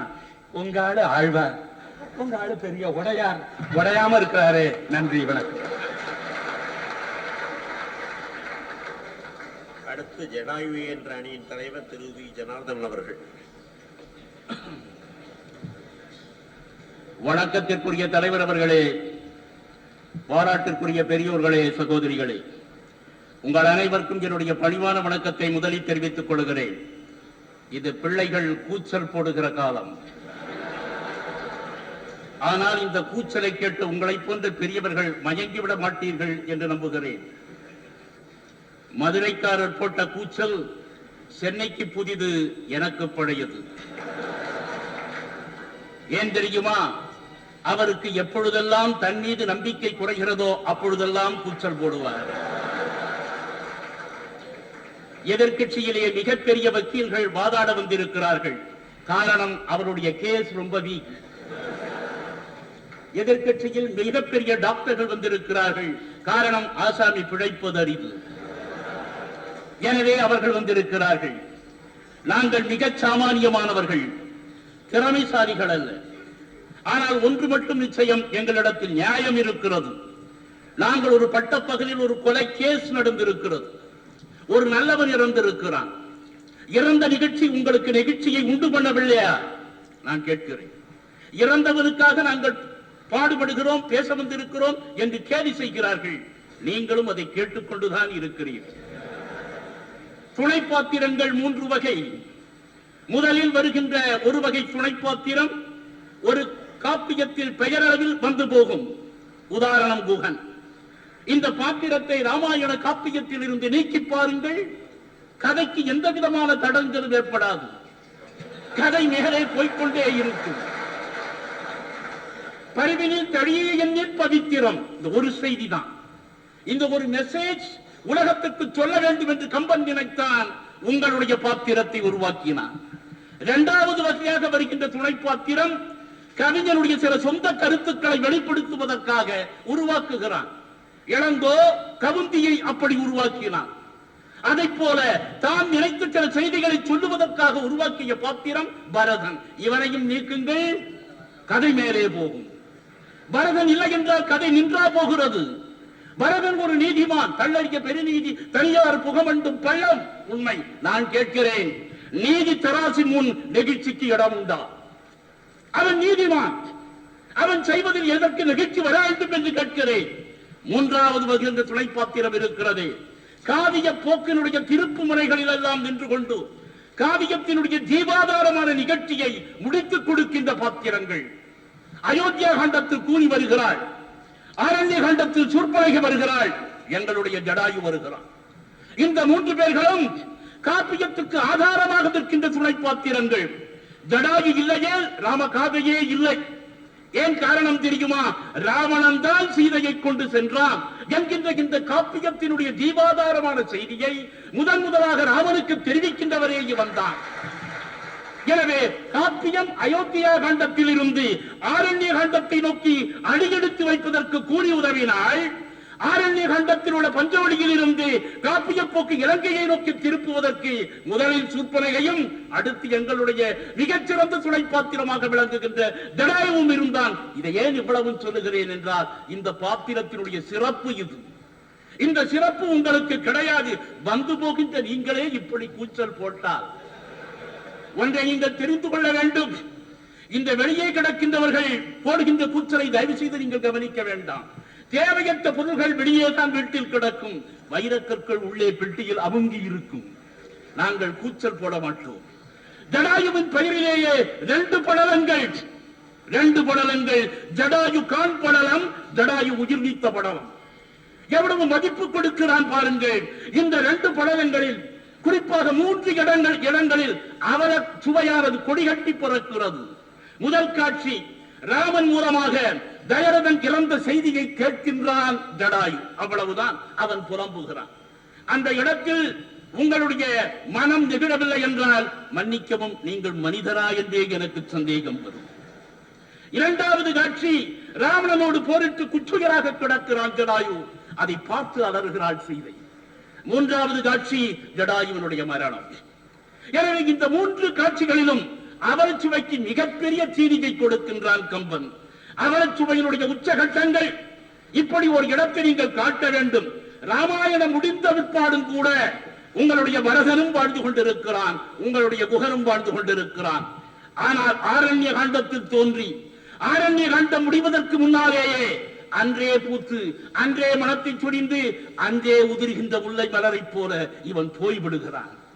இதை விடவா ஒரு நிகழ்ச்சி? இந்த பரதனுடைய ராம சகோதரன் இருக்கிறாரே, இவன் ராமனுக்கு சகோதரன். எனவே இவன் துறந்ததில் வியப்பு இல்லை. இது எங்கே நிகழ்ச்சிக்கு இடம் இருக்கிறது? குகன் என்ன செய்தான்? கங்கையை கடத்தினான். இரவில் கண் விழித்தான். இவ்வளவுதான். சுருக்கமா சொன்னா எவ்வளவுதான். நெகிழ்ச்சி என்பது என்ன நீங்கள் சொன்னீர்களா? ஒரு குற்றமும் செய்யாதவன், திரும்ப சொல்லுகிறேன், ஒரு குற்றமும் செய்யாதவன் அறத்தின் பொருட்டு தன் உயிரை தியாகம் செய்ய முற்படுகின்ற போது அந்த அவலச் சூழலில் நெகிழ்ச்சி பிறக்கும். ஒருவன் இறக்கிறான், நெகிழ்ச்சி அப்பொழுதுதான் வர முடியும். குகனுக்கு இந்த சிக்கல் இல்லை. பரதன் முயன்று பார்த்தான், உண்மை இல்லை என்று சொல்லவில்லை. ஆனால் ஜடாயுவோ தன்னைத்தானே ஆகூதி செய்து கொண்டு அந்த அவலச்சுவைக்கு உயிரூட்டி நம்முடைய நெஞ்சையே பிழிகின்றான். பஞ்சவடி காட்டில் வைத்து முதலாக ஜடாயு இந்த ராம சகோதரரை சந்திக்கின்றான். கனைகடல் நெடுநிலம் காவல் வாழியான், வனைகடல் தயரதன் மைந்தறியான். நீங்கள் யார் என்று கேட்டபோது ராமன் சொன்ன பதில், சக்கரவர்த்தி சுகமா? ஒரே கேள்விதான் கேட்கிறான். உடனே சுருக்கிறான், மறக்க முற்றாதன வாய்வு காத்து அவன் சுரக்க முற்றான், போயிட்டான். அப்பொழுது அவன் விழுந்து புலம்புகிறான். பாருங்கள், புரவலர்தம் புரவலனே, பொய்ப்பகையே, மெய்க்கணியே, புகழின் வாழ்வே, இரவலரும் நல்லறமும் யானும் கினி என்பனதி கேகிறாயே என்று தொடங்குகின்ற அந்த புலம்பல் இந்த காப்பியத்தை படிக்கின்ற போது இது கம்பனுடைய புலம்பல் என்று சொல்ல ஆசைப்படுகிறேன். நீ இல்லாத நாட்டிலே நான் ஏன் உயிரோடு இருக்க வேண்டும்? அது மட்டுமல்ல, நீ என்று சொன்னாய், நீ உயிர் நான் உடல் என்று சொன்னான். உடலை விட்டு உயிர் போகும், அது இயற்கை. ஆனா உயிரை விட்டு உடல் போகுமா? இதோ போயிருக்கிறது. வியப்புறுகின்றான். அயர் கிடக்கும் கடல் வரைய தவறறிய நீ உடல் நான் ஆவி என்று செயல் கிடத்தல் செய்யாத திருமணத்தாய் செப்பினாய். திறம்பானின் சொல் உயிர் கிடக்க உடலை விஷம் வேற்றினான், உணர்விறந்த குற்றினானே என்று அவன் அழுகின்ற போது அவன் யாருக்காக வாழ்கிறான்? இந்த குழந்தைகளுக்காக வாழுகின்றான். என் நண்பன் போய்விட்டான், இருந்தாலும் உங்களுக்காக வாழ்கிறேன், நீங்கள் அயோத்தி திரும்புவது வரையில் என்று சொல்லி தன்னுடைய அகன்று விரிந்து பிறந்த அந்த சிறகுகளை விரித்து அந்த நிழலில் இந்த 3 பேர்களும் போகிறார்கள் என்கின்ற அந்த நாடக காட்சிகளை படிக்கின்ற போது இவர்கள் நெஞ்சம் நிச்சயமாக நீடாது என்ற இரக்கமற்றவர்கள் இவர்கள். அப்படியானால் நண்பன் போனபின் ஒன்றே சொல்ல சொல்ல ஆசைப்படுகிறேன். தன்னை மறந்து தன்னுடைய நண்பனுடைய அன்பையே பெரிதென்று கருதுகின்ற மனோபாவம், நண்பன் போன பிற்பாடும் உயிர் வாழ்வதில் பொருள் இல்லை என்ற விரக்தி, என்னெல்லாம் இந்த பாத்திரம் ஏற்றுக்கொண்டிருக்கிறது என்பதை நான் வரிசைப்படுத்துகிறேன் நேரமில்லாத காரணத்தினால். தன்னை மறந்து இந்த உலகத்தில் என்னுடைய உயிரை விட என்னுடைய நண்பனுடைய அன்பு பெரிது என்று கருதுகிறானே அந்த மனோபாவம், என்னுடைய நண்பன் போன பிற்பாடும் உயிர் வாழ்வதில் பயனில்லை என்று கருதுகின்ற விரக்தி, இதற்கு மேல் மற்றவர்களுக்காக வேண்டி உயிரை தாங்குகின்ற பண்பு 3வது ஸ்டேஜ். கடைசியாக அந்த மற்றவர்களுக்காகவே தன் உயிரையே பலி கொடுக்கின்ற பண்பு. நான் படிப்படியாக 4 நிலைகளில் உயர்ந்து கொண்டு போகிறான். இறுதியில் ஏற்றி வைத்த கற்பூரம் போல தானாகவே அப்படியே எரிந்து எரிந்து அவிந்து போகின்றான். அந்த காட்சி இருக்கிறதே, நேரம் இருந்தால் பின்னால் சொல்லுகிறேன். இப்படி இறந்து போன ஒருவன், ஒரு கொலை நடந்திருக்கிறது, அந்த கொலைக்காக ஒரு நல்லவனுக்காக நாங்கள் இங்கு பேச வருகின்றோம். நல்லவனுக்கு பேச வேண்டாம் என்று சொன்னால் நாங்கள் தோற்றுவிட்டோம். எனவே நான் இப்பொழுது ஜடாயுவை அறிமுகம் தான் செய்திருக்கிறேன். என்னுடைய அணியினர் தொடர்ந்து செல்வார்கள். இது தொடக்கம்தான். முடியுமானால் கூச்சலால் அல்ல, உங்கள் வாத திறமையால் எங்களை தோற்கடியுங்கள். அடுத்து பரதனே என்ற அணியில் செல்வி சி உலநாயகி அவர்கள். இலக்கிய வீதிகளின் வழியே நடந்து வந்து முடிவில் கம்பன் கழகத்தையே இல்லறமாம் நல்லறம் என தமதாக்கிக் கொண்ட கம்பன் கழக தலைவர் அவர்களே, இங்கிருந்து பார்க்கின்ற பொழுது கம்பன் கழக ரசிக பெருமக்களே, உங்கள் கண்களிலிருந்து வருகின்ற ஒளியெல்லாம் பார்க்கின்ற பொழுது உங்களின் கண்ணொளி பார்வை இருக்கும் வரை கல்பாக்கம் மின் நிலையம் எதற்கு இனி என்று சொல்லுகின்ற வகையிலே ஒரு ஒளி சார்ந்த சான்றோர்களாக அமர்ந்திருக்கிறீர்கள். உங்கள் அனைவரையும் வணங்கி என் உரையை துவங்குகிறேன். கற்போர் நெஞ்சை பெரிதும் நெகிழ்விப்பவன் பரதன் என்று உங்கள் அனைவருக்கும் தெரியும். ஒரு உண்மையை தெரிந்து கொண்டு இவ்வளவு பெரிய கூட்டம் உட்கார்ந்து கொண்டிருக்கிறது. ஒரு செய்தியை சொல்ல விழைகிறேன். உண்மைக்கு விளக்கம் தேவையில்லை, சத்தியத்திற்கு சான்று தேவையில்லை. எனினும் உண்மையும் விளக்கமும் பட்டிமண்டப பொருளாக இருக்கின்ற காரணத்தினால் நான் சொல்ல கடமைப்பட்டிருக்கிறேன். ஒரு கதையையோ நீண்ட நெடும் காவியத்தையோ படிக்கின்ற பொழுது அதில் வருகின்ற கதை மாந்தனுக்கு அன்றாடம் நடைமுறை வாழ்க்கையில் வருகின்ற ஒரு சராசரி மனிதனுக்கு வருகின்ற துன்பங்கள் வர நேரிட்டால் அந்த கதை மாந்தனுடைய குணநலன்கள் கற்போர் நெஞ்சை பெரிதும் நெகிழ்விக்க வாய்ப்பு இருக்கிறது. இரண்டாவது, ஒரு குறிப்பிட்ட கதை மாந்தனுக்கே மீண்டும் மீண்டும் அவலங்கள் நேரிட வாய்ப்பிருந்தால் அந்த கதை மாந்தனுடைய பண்பு நலன்கள் கற்போர் நெஞ்சை பெரிதும் நெகிழ்விக்க வாய்ப்பிருக்கிறது. இந்த இரண்டு நிலையிலும் தான் பரதன் என்ற கதைப்பாத்திரத்தை நாம் கம்பனில் காணுகிறோம். பரதன் என்ற கதைப்பாத்திரம் தூய பாத்திரமாக இருந்தாலும் இந்த கதை மாந்தனை யாருமே இந்த காவியத்தில் புரிந்து கொள்ளவில்லை. நல்லவனை புரிந்து கொண்டதாக சமுதாயத்தில் வரலாறே இல்லையே. இப்படி இருக்கின்ற பொழுது பரதனை புரிந்து கொள்வதற்கு கூரிய மதி வேண்டும் என்று நான் நினைக்கிறேன். கூரிய மதி இல்லை என்றால் பரதனை நம்மால் புரிந்து கொள்ள முடியாது. ஒரு சராசரி மனிதனுக்கு நேருகின்ற துன்பங்கள் பரதனுக்கு வருகிறது என்று நான் சொன்னேன். அது எது என்று சிந்திக்க வேண்டும். காவியத்திலே ஏற்கனவே பழியோடு வந்த அரசு தன்னை நோக்கி வந்திருக்கிறதே என்று துன்பப்பட்ட நிலையிலே இருக்கிறான் பரதன்.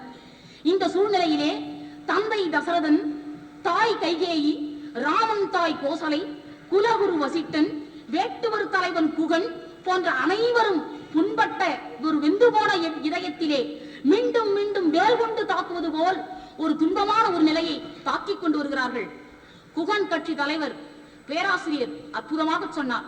கைகையர் கோமகள் இழைத்த கைதவம் ஐயே நீ அறிந்திலை போலுமாள். அவருக்கு வேண்டியதை மட்டும் எடுத்துட்டார். அதற்கு பரதன் பதில் சொல்றான் பாருங்க. பேராசிரியத்துல ஒன்று கேட்கிறேன், நெஞ்சே ஒன்று இருந்திருந்தால் நிச்சயமா நெகிழ்ந்து போகும் யார். அப்படிப்பட்ட ஒரு கருத்தை கம்பன் படைக்கிறான். தீ என்ன கொடியவள் செய்த செய்கையை நாகினேர் உணரின் நல்நெறியின் நீங்களா. நன்னெறியின் நீங்களா. குகன் மட்டும் நாயின் சொல்லிக்கல, எங்க பரதனும் சொல்லியிருக்கான். நாயினே நன்னெறியின் நீங்களா தூயவர்க்கு இடர் இழைத்து உழலும் தோமுடை ஆயவர் விழ்கதி அதனின் விழ்கையான். கைகை என்ற ஒரு மாபெரும் கொடிய பாவி இந்த தீமையை செய்திருக்கிறாள். இந்த தீமை முன்பே பரதனுக்கும் கைகேயிக்கும் தசரதனுக்கும் பரதனுக்கும் ஏதாவது ஒரு கூட்டு முயற்சி ஏற்பட்டு இருக்குமா என்று கைகேயி அந்த நிலையில் இருந்து செய்திருப்பாளா என்று கோசலை பரதனை நோக்கி கேட்ட பொழுது நெஞ்சம் நெக்குருகி போகிறது. பரதன் பேசுகின்ற இந்த நிலையை எப்படி சொல்லுகிறான்? ஆயவர் விழ்கதி, பாவங்கள் செய்தவருடைய நரகத்திலே போய் நான் வீழ்வேன். அவனுக்கு நெஞ்சு இருக்கிறது, அதனால் தான் பாவங்கள் அடைந்தவருடைய கூட்டத்திலே சென்று வீழ்வேன் என்று உறுதியாக பேசிக் கொள்கிறான். பரதனின் இந்த கூறலை பார்க்கின்ற பொழுது, பரதனின் இந்த உள்ள கூறலை பார்க்கின்ற பொழுது நாட்டிலே நல்லவர் அடையும் துன்பத்தை நம்மால் கண்கொண்டு காண முடிகிறது. நாட்டிலே நல்லவர்கள் துன்பத்தை தானே அடைந்து கொண்டிருக்கிறார்கள். அதற்கு பரதன் சான்றாக இருக்கிறான். இந்த நிலையிலே நான் குகனை பற்றி ஒரு செய்தியை சொல்ல விழைகிறேன். குகன் கட்சி தலைவர் பேராசிரியர் சொன்னார், பரதனுக்கு புகழ் தந்ததற்கு காரணமே எங்கள் குகன். அவருக்கு மட்டுமே இந்த செய்தியை சொல்லுகிறேன். பக்தியிலே 9 வகை இருக்கிறது. மனத்தால் எஞ்ஞான்றும் நினைத்தல், மொழியால் வந்தித்தல், மெய்யால் வணங்குதல், திருவடி கொண்டு தொழுது செய்தல், மலர் கொண்டு அர்ச்சித்தல், பணிவால் படிந்திருத்தல், அடிமையாய் பணி செய்தல், நட்பால் உறவாதல், கடைசி நிலை தன்னையே இழத்தல்.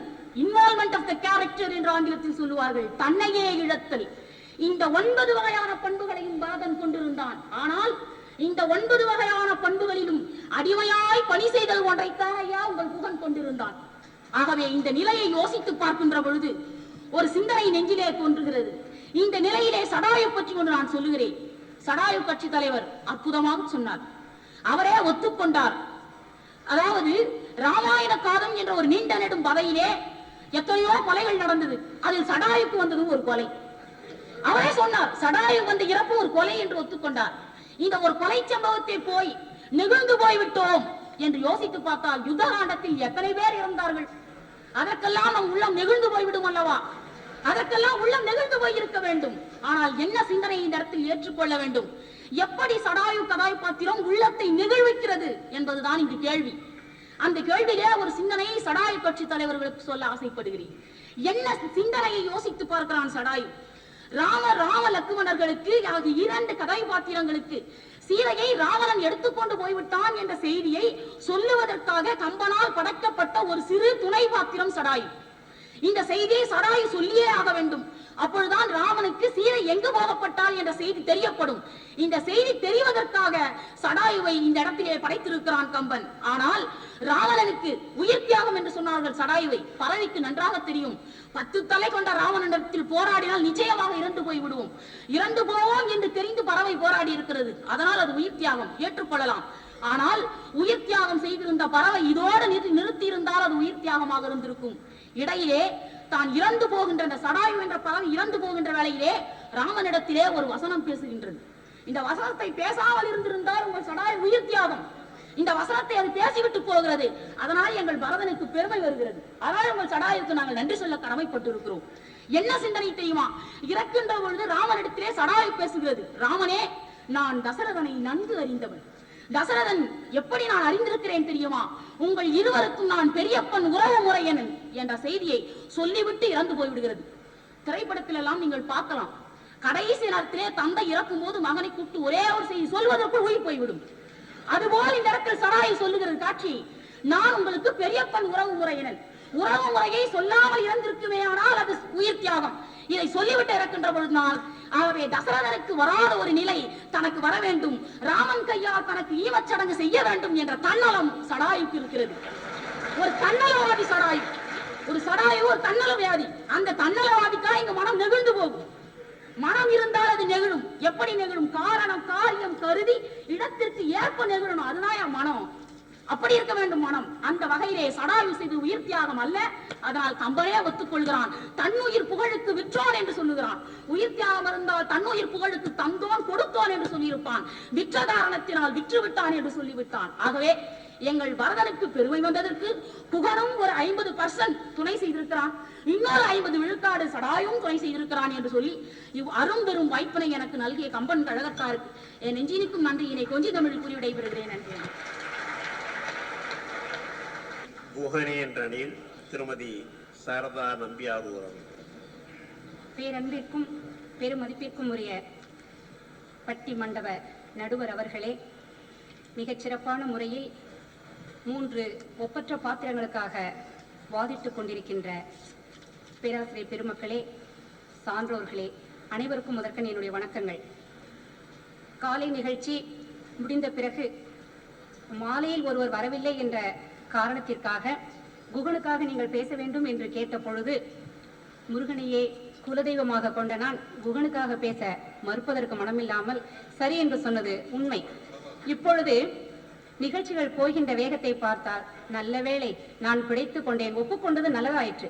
ஏனென்றால் இந்த உலகம் பொய்யுடைய ஒருவர் சொல்வன்மையால் பொய் போலுமே என்பது போல சிலர் சத்தம் போட்டு பேசுவார்கள். காலையிலே தம்பிக்கு நான் எவ்வளவோ சொன்னேன், பிபி எல்லாம் வந்துடும், இப்படி எல்லாம் அனாவசியமா கத்தாதீங்க, அவ்வளவுதான். அதை திருந்த ஒரு போக்கில் இல்லை. எனவே அதனை நாம் பெரிதுபடுத்திக் கொண்டு இருக்க வேண்டிய அவசியமும் இல்லை என்று நினைக்கின்றேன். ஜடாயு கட்சி தலைவர் கூறிய கூற்றுகளில் ஒன்னே ஒன்று எனக்கு பிடிச்சது, சத்தம் போட்டு பேசாதீங்கன்னாரு. ஏனென்றால் சில சமயம் நல்ல கருத்துக்கள் கூட நாம் போடுகின்ற கூச்சலில் அடிபட்டு போய்விடும். எனவே 1-2 மறுப்பு கருத்துக்களை கூறிவிட்டு நான் நேரடியாக குகனுக்கான சில கருத்துக்களை கூற விளைகின்றேன். முதலில் பரதன் கட்சிக்கு பேசிய தாக்கு தம்பி சொன்னார், தொழுது உயர் கையினன் எங்க பரதன் தொழுதுகிட்டே இருந்தாயா கைய எங்கேயாவது விட்டானான்றார். அந்த மாதிரி கையை நம்ப கூடாதுங்க. ஏனென்றால் தொழுத கையினும் படை ஒடுங்கும். எந்த நிமிஷத்துல என்னப்பா வச்சிருக்கீங்களோ, யாரும் குத்துவீங்களோ. எனவே என்னைக்காவது நீங்க வணக்கம் சொன்னா கூட பதில் வணக்கம் போடுவதாக நான் இல்லை. இரண்டாவதாக, சிவலோக பதவி எவ்வளவு உயர்ந்த ஒரு சமாச்சாரம், அதை கூட கொச்சைப்படுத்த முடியுமா? பட்டிமண்டபம் என்று ஏறிவிட்டால் எதைத்தான் பேசுவது என்று கிடையாதா? இதைத்தான் பாரதி சொன்னான், படிச்சவன் பாட்டை கேட்டான், எழுதியவன் ஏட்ட கேட்டாங்க. அவன் காலத்திலேயே கேட்டு படித்தவன் சூதும் வாதும் சொன்னா போவான்னு முடிச்சான். எனவே நாம் என்ன புரிந்து கொள்கிறோமோ புரிந்து கொண்டதை தெளிவாக எடுத்து சொல்லுகின்ற ஒரு பக்கம் நம்முடைய கத்தலில் அடிபட்டு போய்விடும் என்பதை தம்பி மீண்டும் ஒரு முறை கூறிக்கொள்கின்றேன். இனி அடுத்ததாக ஜடாயு கட்சி தலைவர் கூறிய ஒரு கருத்து, பரிவினில் கொணர்ந்தது எனில் பவித்திரம்ங்கிற ஒரே ஒரு செய்தியை சொல்றதுக்காகத்தான் குகனை வச்சாங்களாம், வேற ஒண்ணுமே இல்லையாங்க. நான் அதை பத்தி தான் இப்ப பேசவே போறேன். ஏனென்றால் குகனை பத்தி பேசுறதுக்கு அந்த ஒரு வரி 2 மணி சொற்பொழிவுக்கே தாங்கும், அவ்வளவு இருக்கிறதுல செய்தி. அடுத்ததாக இன்னொன்னு சொன்னார், இன்னும் சில செய்திகளை எல்லாம் சொல்றதுக்காக பரதனையை வச்சுக்கிட்டாங்க, மத்தது என்ன சாதிச்சான்னு. நான் ஒண்ணு சொல்லட்டுமா? உங்க சடாயு செஞ்சது ஒரே ஒரு காரியம், ராமனுக்காக உயிரை விட்டான்னு சொன்னீங்க. ஆனா உருப்படி அவன் என்ன செஞ்சிருக்கணும்? ராமன் வருகின்றான், எந்த திக்கில் ராவணன் சீதையை எடுத்துக்கொண்டு போனான், போயது அவ்வரக்கண் எங்கே புகழ். ஒரு கேள்வி கேட்டான், தெற்கு திசைன்னு சொல்லிட்டு மண்டைய போட்டுக்கலாம்ல. இவர் அதை சொல்லல. புள்ளின் வேந்தன் ஓய்வினன் உணர்வும் தேய அவன் உயிரை நீத்தான். ஒரு வார்த்தை கூட சொல்லாம உயிரை விட்டுட்டான். அவன் மட்டும் செய்யற கடமையை கொஞ்சம் ஒழுங்கா செஞ்சு, ராமா வேற ஒண்ணு இல்லப்பா, தென் திசைக்கு போ, வேற ஒண்ணு தெற்கு திசை, அந்த ஒரு வார்த்தையை அவங்க சொல்லியிருந்தாங்க. இவ்வளவு நீண்ட கதை, இந்த வாலி வதை, தேவையில்லாத சமாச்சாரங்கள் ஒண்ணுமே இல்ல.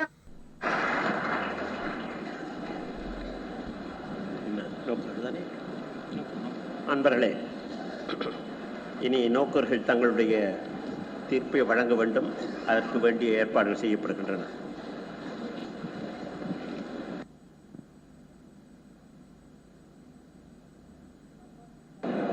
கம்பனை கற்பார் நெஞ்சை பெரிதும் நெகிழ்வித்தவன் பரதனே.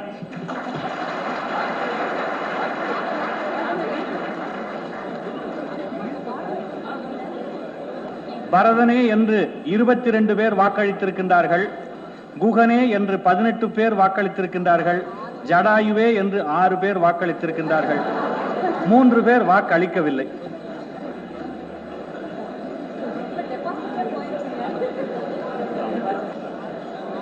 நோக்கர்களுடைய தீர்ப்பு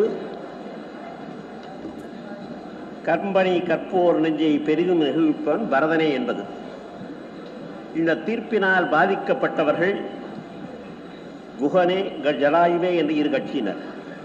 அவர்கள் இருவரும் அந்த தீர்ப்பு, நோக்கர்களுடைய தீர்ப்பு சரியல்ல, தங்களுடைய கட்சிக்குத்தான் அந்த ஓட்டுகள் கிடைத்திருக்க வேண்டும் என்று இப்பொழுது எதிர்வாதம் செய்வார்கள். குகனே என்ற கட்சியினுடைய தலைவர் தே. ஞானசுந்தரம் அவர்கள். அவைக்கினுடைய பணிவான வணக்கங்கள். உள்ளூர்காரர்கள் தான் மோசம் செய்திருக்கிறார்கள் என்று எனக்கு தெரிகிறது. நோக்கர்கள் எல்லாம் வெளியூர்காரர்களாக இருந்து அந்த ஓட்டு போடாதவர்களும் ஓட்டு போட்டிருந்தால்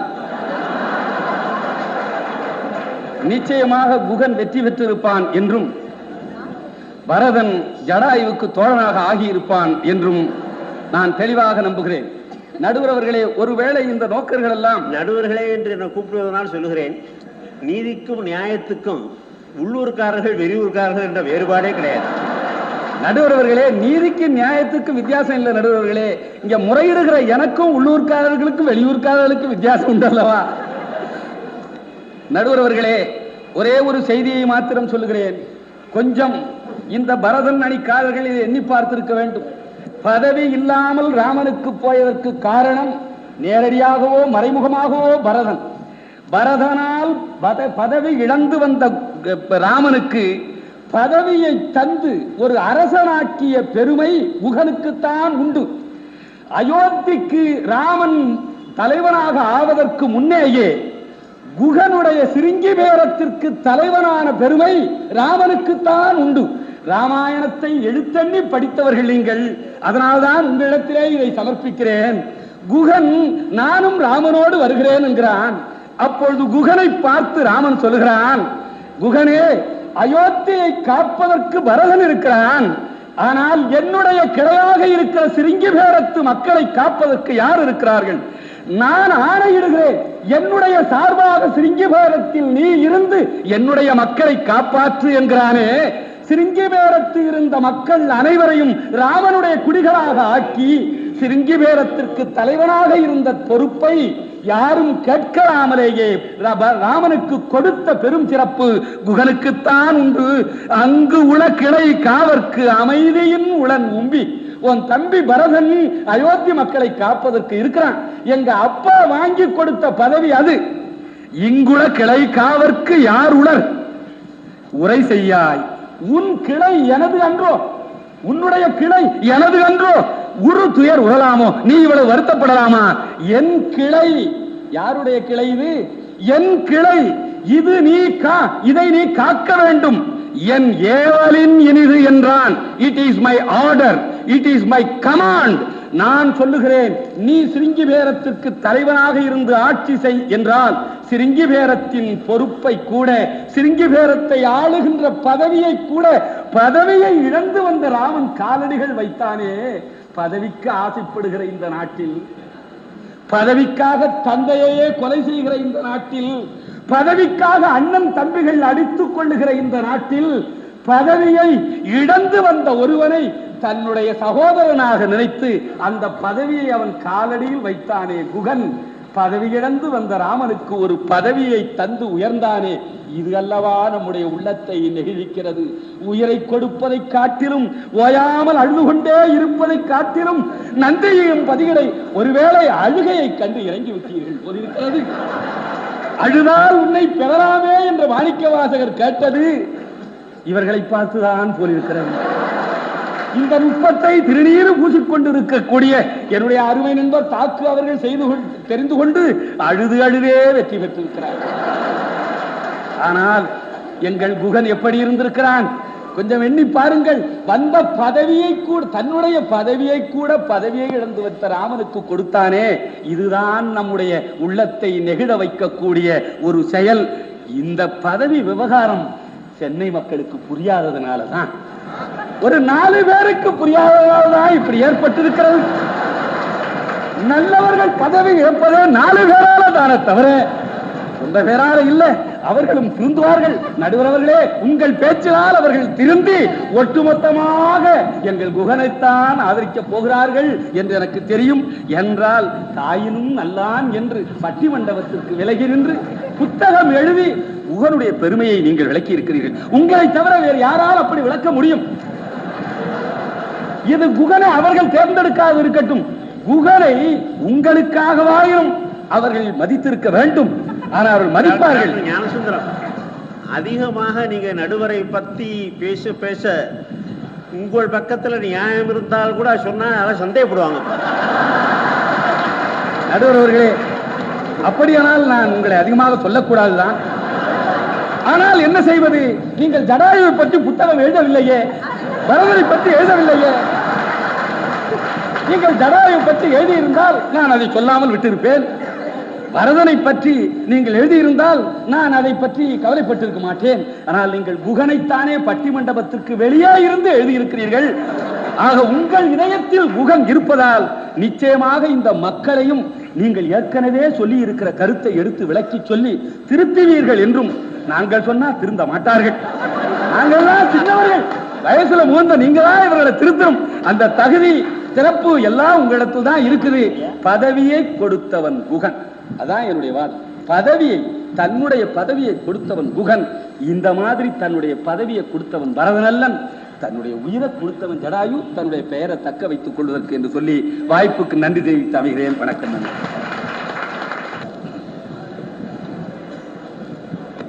வணக்கத்திற்குரிய நீதிபதி அவர்களே, பெரியோர்களே, பெருமதிப்பிற்குரிய நோக்கனுடைய தீர்ப்பிற்கு நான் தலை வணங்குகிறேன். அண்ணன் அருணகிரி அழுதது வீணாகவில்லை. இந்த சூட்சுமம் எங்களுக்கு தெரியவில்லை.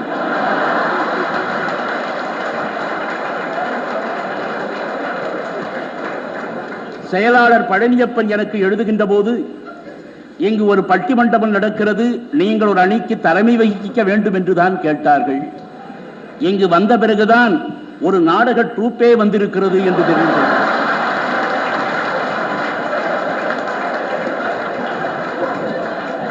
கோஷம் போடுகிறவர்கள், கூச்சல் போடுகிறவர்கள், அழுகிறவர்கள், நீங்கள் ஏமாந்து விட்டீர்கள். தலை வணங்குகிறேன். அழுதால் உன்னை பெறலாமே என்று பாடினார் மணிவாசக பெருமான். எவ்வளவு பெரிய தீர்க்கதரிசி! இன்றுதான் எனக்கு அது பொருள் புரிந்தது. ஜனார்தன் அவர்கள், இனிமே நோக்கர்களோட வேலை முடிஞ்சு போச்சு. இனிமே என்னுடைய வேலை. இதெல்லாம் நோக்கர்களுக்கு வேண்டுமா பொருத்தமா இருக்கலாம், எனக்கு பொருந்தது. எங்க வருத்தத்தை கொஞ்சம் சொல்லிக்கிறோம்.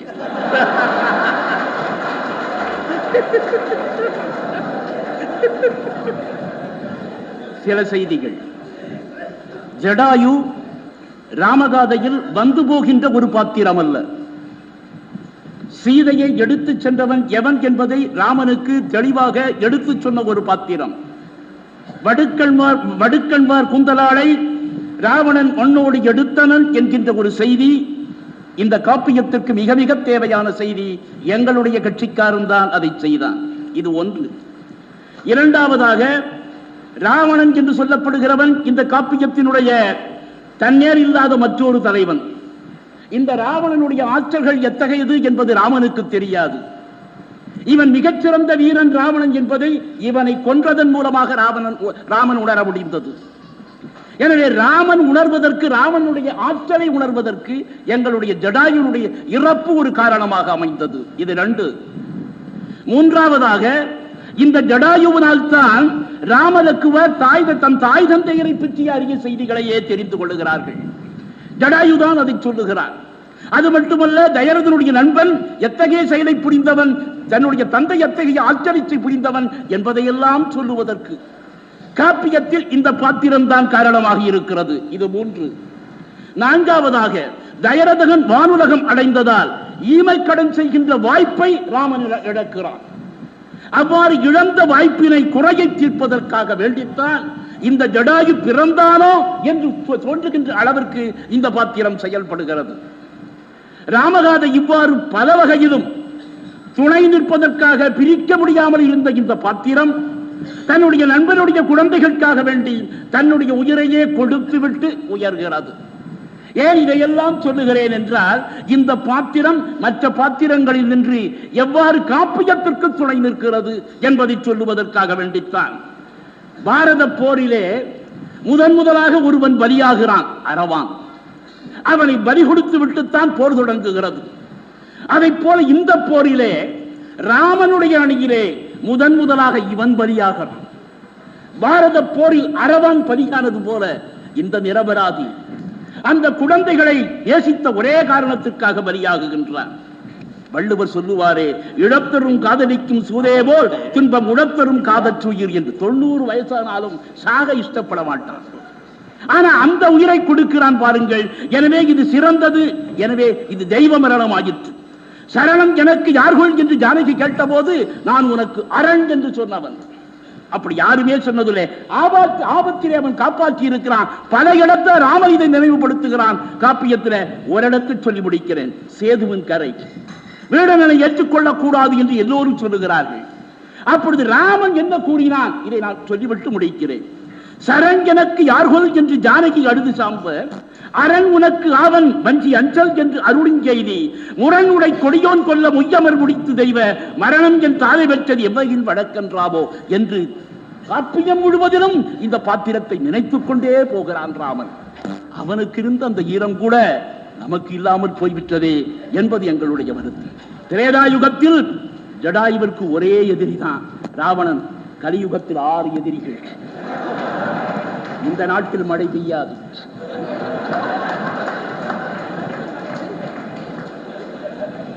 இனி நோக்கர்கள் தங்களுடைய முடிவை எந்த காரண காரிய அடிப்படையில் வந்து கொடுத்தார்கள் என்பதை நண்பர் ராமலிங்கம் அவர்கள் விளக்குவார்கள். வணக்கம். தோல்வியடைந்த இரு கட்சியினரும் பொதுவாக தோல்வியடைந்தவர்கள் என்ன பேசுவார்களோ அதைத்தான் இங்கே பேசியிருக்கிறார்கள். பொதுவாக வெற்றியடைந்தால் மக்கள் தெளிவாக இருக்கிறார்கள் என்றும், தோல்வியடைந்தால் மக்கள் மாயையிலே சிக்கி இருக்கிறார்கள் என்று பேசுவதும் பொதுவான பழக்கம்தான். ஆனால் அழுகைக்கு மயங்கியோ அல்லது நாடக அழகுக்கு மயங்கியோ நோக்கர்கள் இந்த தீர்ப்புக்கு வரவில்லை. தாய் உதவி கொண்டு தாதை உதவிய தரணி தன்னை தீவினை என்ன நீத்து சிந்தனை முகத்தில் தேக்கி நந்தியம்பதியிடை இந்தியங்களை அவித்து இருந்தவன் பரதன். நாவாய் வேட்டுவன் நாயடியேன் என்று தன்னைத்தானே அறிமுகப்படுத்திக் கொண்டு தேனும் மீனும் திருத்தி கொணர்ந்து இறுதி வரை உடன் இருப்பேன் என்று சொல்லி அண்ணனுக்காக எதையும் செய்ய தயாராக நின்ற சேர்ந்த தம்பிதான் குகன். சரண் எனக்கு யார்கொல் என்று சானகி அழுது சாம்பிய போது அரண் உனக்கு ஆவேன் என்று சொல்லி வந்து தன்னுடைய உயிரையே அந்த முரணுடை கொடியோனோடு மோதிவிட்டவன் ஜடாயு. இந்த 3 பேரையும் நாம் எடுத்துக்கொண்ட தலைப்பின் அடிப்படையில் சிந்தித்து பார்க்க வேண்டியிருக்கிறது. கம்பனை கற்போர் நெஞ்சம் நெகிழ வேண்டும். கற்பது என்பது வேறு, படிப்பது என்பது வேறு. படிப்பது என்பது இன்றைக்கு கல்லூரியிலே மாணவர்கள் செய்வது. ஒருவன் இளங்கலை படிக்கிறான் அல்லது இளமறிவியல் படிக்கிறான் என்றால் எதற்காக படிக்கிறான் என்றால் அறிவை விருத்தி செய்து கொள்ள வேண்டும் என்பதற்காக அல்ல, வயிற்றை கழுவிக் கொள்வதற்காக. எதற்கு இந்த ஒரு குறிப்பிட்ட துறையை தேர்ந்தெடுத்தாய் என்று சொன்னால் இதிலே என்னுடைய அறிவை விருத்தி செய்து கொள்வதற்காக என்று எவரும் பதில் சொல்வதில்லை. இது படித்தால் வேலை கிடைக்கும், அதனால் படிக்கிறான். எனவே படிப்பது என்பது நேரடியான வயிற்றுக்கு தொடர்புடையதாக ஆகிவிடுகிறது.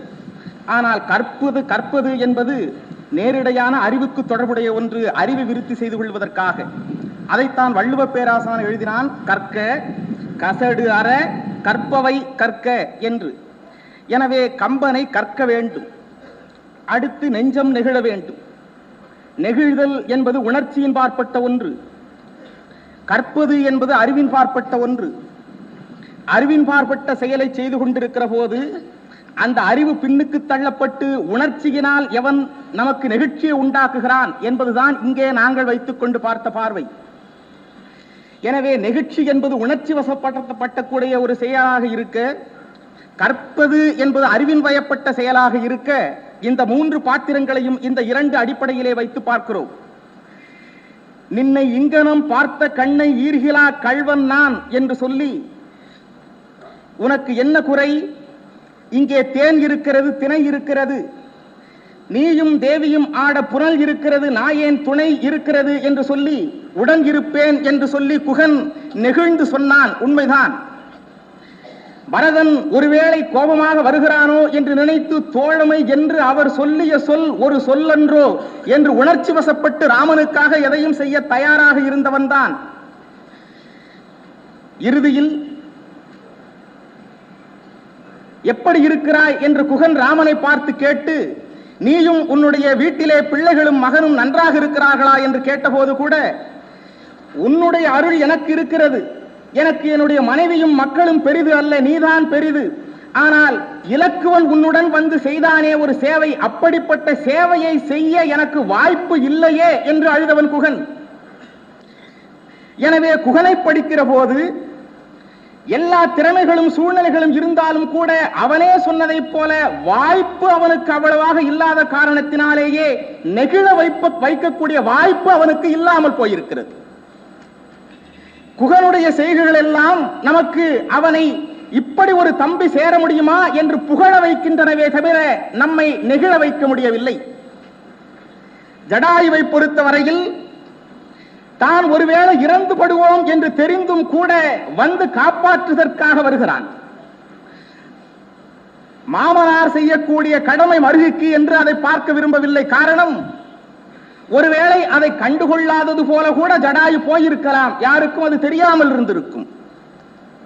ஆனாலும் கூட தன்னுடைய உயிர் போனாலும் பரவாயில்லை என்று சொல்லி வந்து, ஆரடா இங்கு சீதையை தொடுவது என்று மோதி, உயிர் விடுவோம் என்று துணிந்து அவனை எதிர்த்து இறுதி வரை மூச்சை தன்னுடைய கடமையை செய்ய வேண்டும் என்பதற்காக பிடித்து வைத்திருந்து ராமன் வந்து கோபப்படுகிற போது, யார் சீதையை எடுத்துக்கொண்டு போனது, கலக்கி விடுகிறேன் உலகத்தை என்று சொன்ன போது, நீ செய்த பிழையே அன்று உலகம் செய்த பிழை இல்லை என்று ராமனையும் சுட்டிக்காட்டி, ஜடாயு செய்த செயலெல்லாம் உண்மையிலேயே நம்மை மகிழ வைக்கின்றன, ஆனால் நெகிழ வைக்கவில்லை.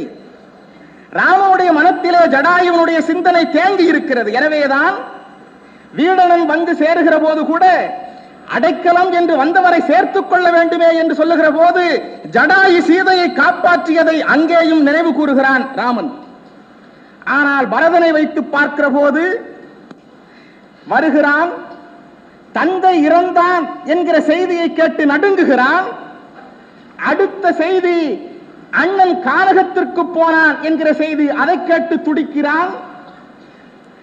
ஐயோ நான் போய் என்னுடைய தாய் கோசலையை பார்க்கிறேன் என்று போகிற போது, ஐயா நீ இதை அறிந்தலை போலுமால் என்கிற வார்த்தையை கேட்டு உளம் துடுக்கிடுகிறான்.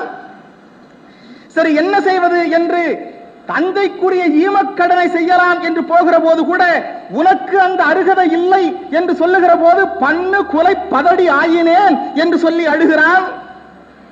திரும்பி சரி என்னுடைய அண்ணனை அல்ல மன்னவனை கொண்டு வருவேன் என்று கானகத்திற்கு வருகிற போதும் குகனுடைய கோபத்திற்கு முதலில் ஆளாகிறான். இல்லை நீ ஆள வேண்டும் என்று ராமன் கட்டளையிட்ட பின்னால் இந்திரியங்களை அவித்து நந்தியம்பதியிட இருந்து ராமன் என்று வருவான் என்று காத்திருந்து நோக்கின் தென் திசை அலாது நோக்காமல் இருந்தான் என்பதை பார்க்கிற போது நெஞ்சம் நெகிழ்கிறது. நான் 3 செய்தியை சொல்லி முடிக்கிறேன். ஒன்று, பல பேர் பதவியை வேண்டாம் என்றே சொல்ல மாட்டார்கள். தனக்கு உரிமையில்லாத பதவி வருகிறது என்று தெரிந்தவுடன் வேண்டாம் என்று இவன் சொன்ன முறை, சில பேர் வேண்டாம் என்று சொன்னாலும் அடுத்தவர் வற்புறுத்தலுக்காக ஏற்றுக்கொள்வதாக சொல்லுவார்கள். ஆக ஏற்றுக்கொண்ட பின்னால் அந்த சுகத்திற்கு ஆளாகி விடுவார்கள். ஆனால் 14 ஆண்டு காலமும் இந்திரியங்களை அவித்திருந்த முறை, இன்னும் சில பேர் முதலில் வேண்டாம் என்பார்கள், சுகமும் வேண்டாம் என்பார்கள். கொஞ்ச நாள் பதவியை அனுபவித்த பின்னால் இறங்குவதற்கு மனசு வரார். ஆக முதலில் வேண்டாம் என்று சொல்லி பதவியிலே இருந்த போதும் அதிலே ஒட்டாமல் உறவாடாமல் இருந்து, ராமன் வர ஒருவேளை தாமதமாகும் என்று சொன்ன போது தீக்குளிக்க முயற்சி செய்கிறானே, கோசலை வந்து அழுகிறாள். கோடி ராமர்கள் உனக்கு ஈடாக மாட்டார்கள், நீ தீக்குளிக்காதே என்று சொன்ன போது, தாய் சொல் கேட்டலும் தந்தை சொல் கேட்டலும் பாசத்து அன்பினை பற்றற நீக்கலும் ஈசர்க்கே கடன் யாரது நினைக்கிறேன் மாசற்றேன் இது காட்டுவேன் மாண்டு என்று அவன் சொன்னதனால்தான் செங்கதிரோன் மைந்தனையும் தென்னிலங்கை வேந்தனையும் பஞ்சவரில் பார்த்தனையும் பாராதே விஞ்சு விரதமே பூண்டிந்த மேதினியை ஆண்ட பரதனையும் ராமனையும் பார் என்கிற பாடலே வந்தது என்கிற காரணத்தினால் கற்பவர் நெஞ்சில் ஜடாயு மகிழ்ச்சியை தருகிறான், குகன் புகழ்ச்சியை பெறுகிறான், பரதன் தான் நெகிழ்ச்சியை தருகிறான் என்று சொல்லி அமைகிறேன். வணக்கம்.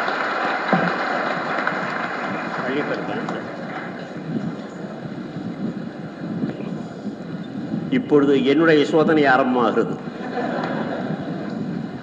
நீங்கள் எந்த முறையிலே இந்த வாதங்களை கேட்டுக்கொண்டிருந்தீர்கள் என்பதை நன்றாக கூர்ந்து கவனிக்கும் பொழுது என்னுடைய வேலை எவ்வளவு கடினமானது என்பதை நான் இப்பொழுது உணர்ந்து கொள்கிறேன். ஆனால் ஒன்றை நாம் ஞாபகத்தில் வைத்துக் கொள்ள வேண்டும். தலைப்பு என்ன? கற்பனை கற்போர் நெஞ்சை பெரிதும் நெகிழ்விப்பவன் பரதனா குஹனா ஜடாயுவா என்பது. ராமலிங்கம் அவர்கள் ஒன்றை குறிப்பாக சொன்னார்கள். கற்போர் என்ற சொல் எப்பொழுது ஆளப்பெற்றிருக்கிறதோ அது அறிவின் அடித்தளத்திலே ஆளப்பெற்றிருக்கிறது. நெகிழ்வித்தல் என்பது எப்பொழுதும் உணர்ச்சியின் அடித்தளத்திலிருந்து பிறப்பது. ஆக இங்கு இந்த அறிவையும் உணர்ச்சியையும் பிணைக்கிறோம். இந்த தலைப்பு பிணைக்கிறது. இந்த தலைப்பு பிணைக்கும் பொழுது கம்பனை கற்க வேண்டும், அறிவோடு கற்க வேண்டும், அறிவுபூர்வமாக ஆய வேண்டும். அந்த அறிவுபூர்வமாக ஆய்ந்த பிறகு உணர்ச்சி எந்த வழியிலே செல்கிறது என்பதை பார்க்க வேண்டும். சாதாரணமாக நெகிழ்தல், நெகிழ்ச்சி அல்லது நெஞ்சு நெகிழ்தல் என்பதெல்லாம் பெரும்பாலும் அவலச்சுவையிலே தான் இருக்கும். யாராவது ஒருவன் பெரும் துன்பத்துக்கு ஆளாகினால் நெஞ்சு எப்பொழுதும் இரக்கத்தின் காரணமாக நிகழத் துவங்கும். ஆனால் இந்த காலத்தில் அது கூட நடக்காது. ஆனால் நெகிழ்தல் என்பது அவலச்சுவையில் மாத்திரம் பிறக்க வேண்டும் என்ற அவசியமே இல்லை. இது ஒரு அசாதாரணமான காரியத்தினாலும் பிறக்கலாம். ஒரு குறிப்பிட்ட காரியத்தை செய்வதற்கு எந்த விதத்திலும் தகுதியற்றவன் என்ற ஒருவன், எல்லோராலும் ஏற்றுக்கொள்ளப்பட்ட ஒருவன் ஒரு அசாதாரணமான காரியத்தை செய்வானே, ஆனால் அப்பொழுது சொல்லுவது வியப்பும் சொல்லலாம், மகிழ்ச்சியும் சொல்லலாம். அப்பொழுது உள்ளம் நெகிழ்கிறது. உள்ளம் நெகிழ்வதற்கு அடிப்படையாக தேவையானது கணக்கு போட்டு பார்க்காமல், சிந்தித்து பார்க்காமல், நம்மை அறியாமல், நாமே உணராமல் நம்முடைய நெஞ்சு எப்பொழுது உருகி ஒரு வழியிலே போகிறதோ அதுதான் நெஞ்சு நெகிழ்வது என்று பொருள். இப்பொழுது இந்த 3 பாத்திரங்களிலே யார் மாட்டு, யாருடைய செயலின் காரணமாக, யாருடைய பங்கின் காரணமாக யார் பக்கத்தில் நெஞ்சு நிகழ்கிறது என்பதுதான் கேள்வி. முதலிலே பரதனை பற்றி சொன்னார்கள். ஆரம்பத்திலிருந்து தொடங்கி அவன் கைகேயினுடைய செயலினாலே எந்த அளவு துன்பத்துக்கு ஆளானான், ராமனிடத்தில் எவ்வளவு பக்தி வைத்திருந்தான், அவனிடத்தில் கொண்டிருந்த அன்பின் காரணமாக தான் நியாயமாக ஏற்றுக்கொண்டிருந்தால் யாரும் குறை கூற முடியாத ஆட்சி துறந்துவிட்டு அந்த ராமனையே திரும்பி கொண்டுவதற்காக காட்டுக்கு சென்று அவன் மாட்டேன் என்று சொன்ன பிறகு அவனுடைய திருவடிகளை சுமந்து கொண்டு சென்று நந்தியம்பதியில் 14 ஆண்டுகள் தென் திசை நோக்கி தவம் இருந்தான் என்று சொன்னார்கள். இந்த தவம் ஒரு மனிதனுடைய நெஞ்சை நிகழ வைக்காவிட்டால் வேறு என்னதான் நிகழ வைக்கும் என்று கேட்டார்கள். அதுபோலவே இங்கே குஹனுடைய கட்சியை சேர்ந்தவர்களும் சொன்னார்கள். வந்தான், சாதாரண பேர் வழி. காட்டிலே ராமனை காண்கிறான், அவனை உபசரிக்கிறான். தாயினும் நல்லான் என்று அவன் குறிப்பிடப் பெறுகிறான் இலக்குவனால. அப்பேற்பட்ட குகன் ராமனுக்கு துணையாக இருந்து தான் துணையாக இருக்க விரும்பி அவனோடு தன்னை ஏற்றுக்கொள்ள வேண்டும் என்று கேட்டுக்கொண்டு அவன் மறுத்த பொழுதும் கூட அவனுக்கு வேண்டிய பணிவிடைகளை செய்து கொண்டிருந்தான். அது மாத்திரமல்ல, ராமன் அவனை தன்னுடைய தம்பியாக ஏற்றுக்கொண்டு நீயும் எங்களோடு வந்துவிட்டால் இங்கே இந்த சிருங்கி பேரக்கும் என்ற நாட்டை ஆள்வதற்கு ஒரு மன்னன் வேண்டாமா?